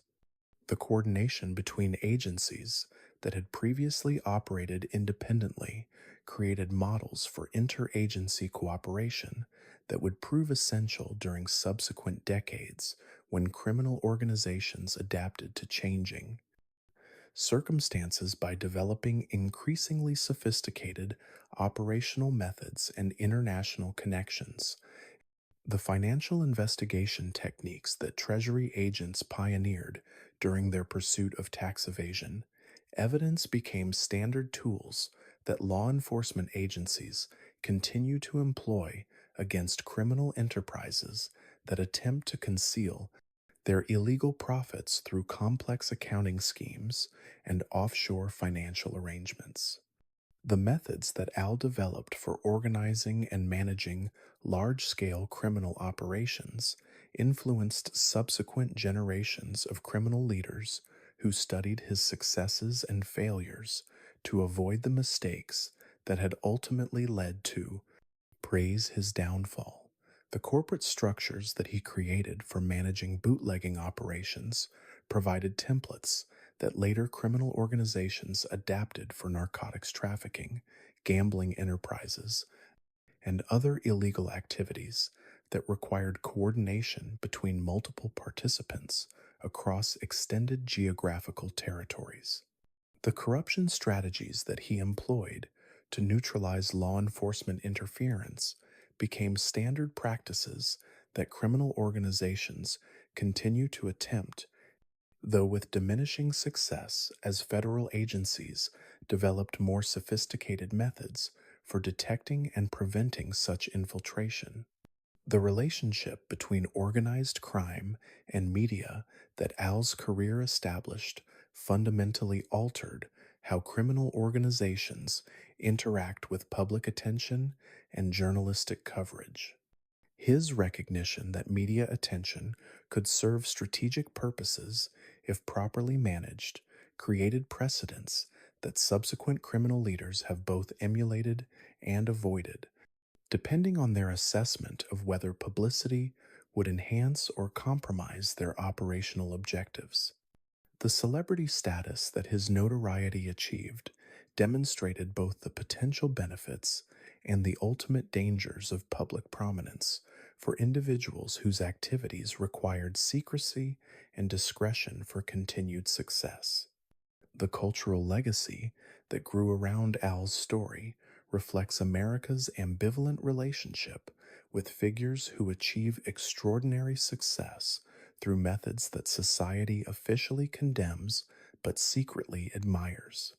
The movies that have portrayed his life, from early Hollywood productions to contemporary sophisticated dramas, consistently present him as a complex character whose criminal activities are balanced against his charisma, intelligence, and business acumen.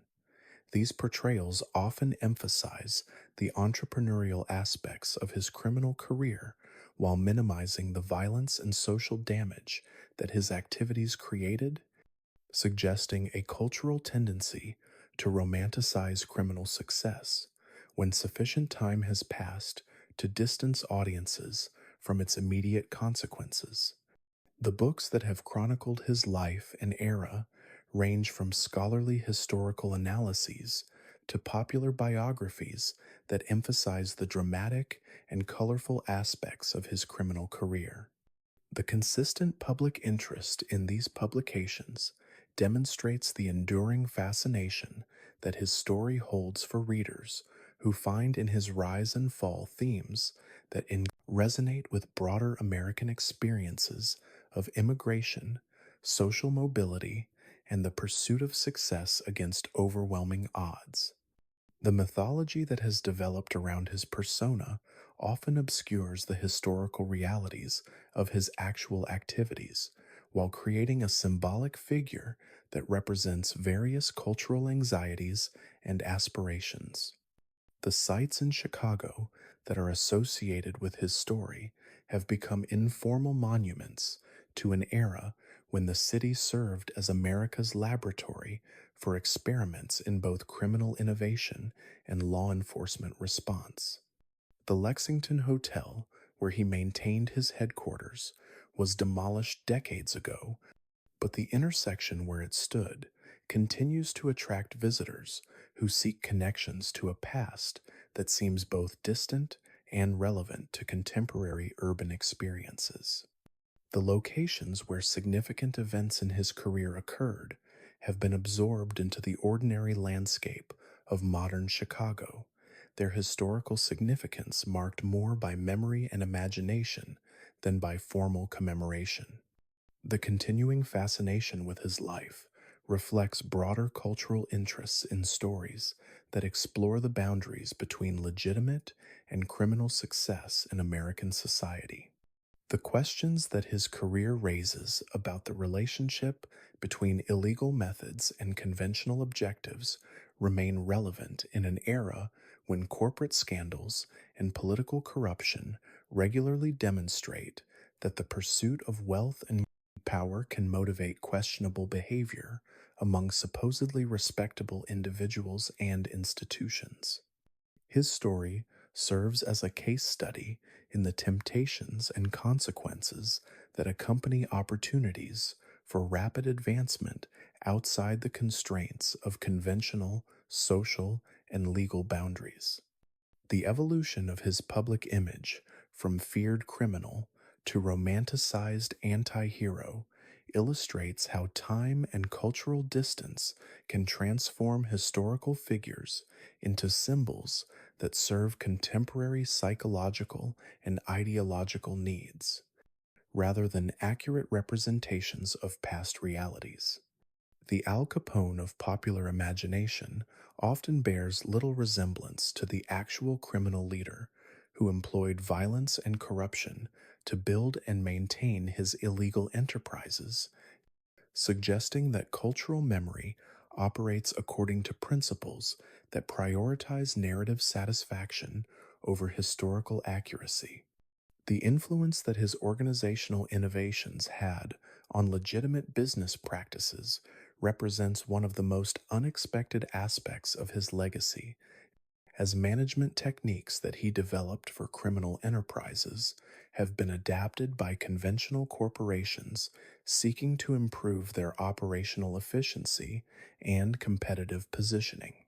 The customer service strategies that he employed to build loyalty among speakeasy operators, the territorial management systems that he used to organize bootlegging operations, and the personnel management approaches that he developed to maintain discipline within criminal organizations all contained insights that proved applicable to legitimate business challenges. The law enforcement response that his career provoked established precedents that continue to influence how American authorities approach criminal investigations and prosecutions. The federal agencies that were created or expanded to address the challenges that his organization presented became permanent fixtures of American law enforcement, while the legal strategies that prosecutors developed to secure his conviction became standard tools that continue to be employed against contemporary criminal enterprises. The coordination between local and federal authorities that his case necessitated created frameworks for cooperation that remain essential to effective law enforcement in an era when criminal activities increasingly cross jurisdictional boundaries. The social changes that the Prohibition era represented, and that his career both reflected and influenced, demonstrate how legal and cultural transformations can create opportunities for criminal innovation while also generating the political pressures that ultimately lead to more effective law enforcement responses. The moral contradictions that characterized American attitudes toward alcohol consumption during the 1920s and 30s created the market conditions that made his criminal success possible, while the public revulsion at criminal violence that his activities eventually generated provided the political support necessary for the federal campaign that brought about his downfall. The philosophical questions that his life raises about the nature of success and failure in American society continue to resonate with audiences who recognize in his story themes that remain relevant to contemporary experiences of ambition, achievement, and moral compromise. The trajectory from immigrant poverty to criminal wealth to federal imprisonment illustrates both the possibilities and the perils that characterize American social mobility, while his ultimate downfall serves as a cautionary tale about the relationship between means and ends in the pursuit of conventional measures of success. The seasonal rhythms that continue to mark Chicago's passage through each year carry subtle reminders of the era when his activities dominated the city's criminal landscape and influenced its political development. The autumn winds that sweep across the lakefront, the winter snows that muffle urban sounds, and the spring warmth that brings renewed activity to city streets all witness the events that made his name synonymous with American organized crime, while also creating the conditions that led to his eventual defeat and imprisonment. The immigrant experience that shaped his early life continues to resonate in contemporary American society as new waves of immigrants face challenges and opportunities that echo the circumstances that influenced his transformation from Brooklyn street youth to Chicago criminal leader. His story serves as both inspiration and warning for individuals who seek rapid advancement through methods that challenge conventional, social, and legal boundaries, demonstrating that success achieved through illegal means often contains the seeds of its own destruction. The legacy that he left extends far beyond the specific criminal activities that made him famous, encompassing broader questions about the relationship between individual ambition and social responsibility that remain relevant in an era when the pursuit of wealth and power continues to motivate both legitimate achievement and criminal behavior. His life illustrates the complex interplay between personal choice and social circumstance that shapes human destiny, while his ultimate fate demonstrates that even the most successful criminal enterprises must eventually confront the consequences of choices that prioritize short term advantage over long term sustainability. As the lights of Chicago flicker to life each evening and the sounds of the modern city replace the silence of nightfall, the ghost of Al Capone's era continues to haunt the collective memory of a nation that remains fascinated by stories of rapid rise and dramatic fall.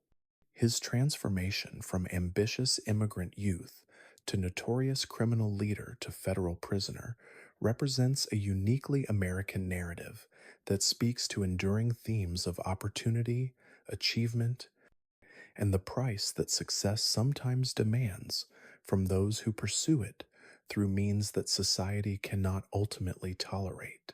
In the end, his story serves as both monument and warning, reminding us that the same energies that drive legitimate success can, when misdirected, create achievements that ultimately prove as fragile as they were spectacular.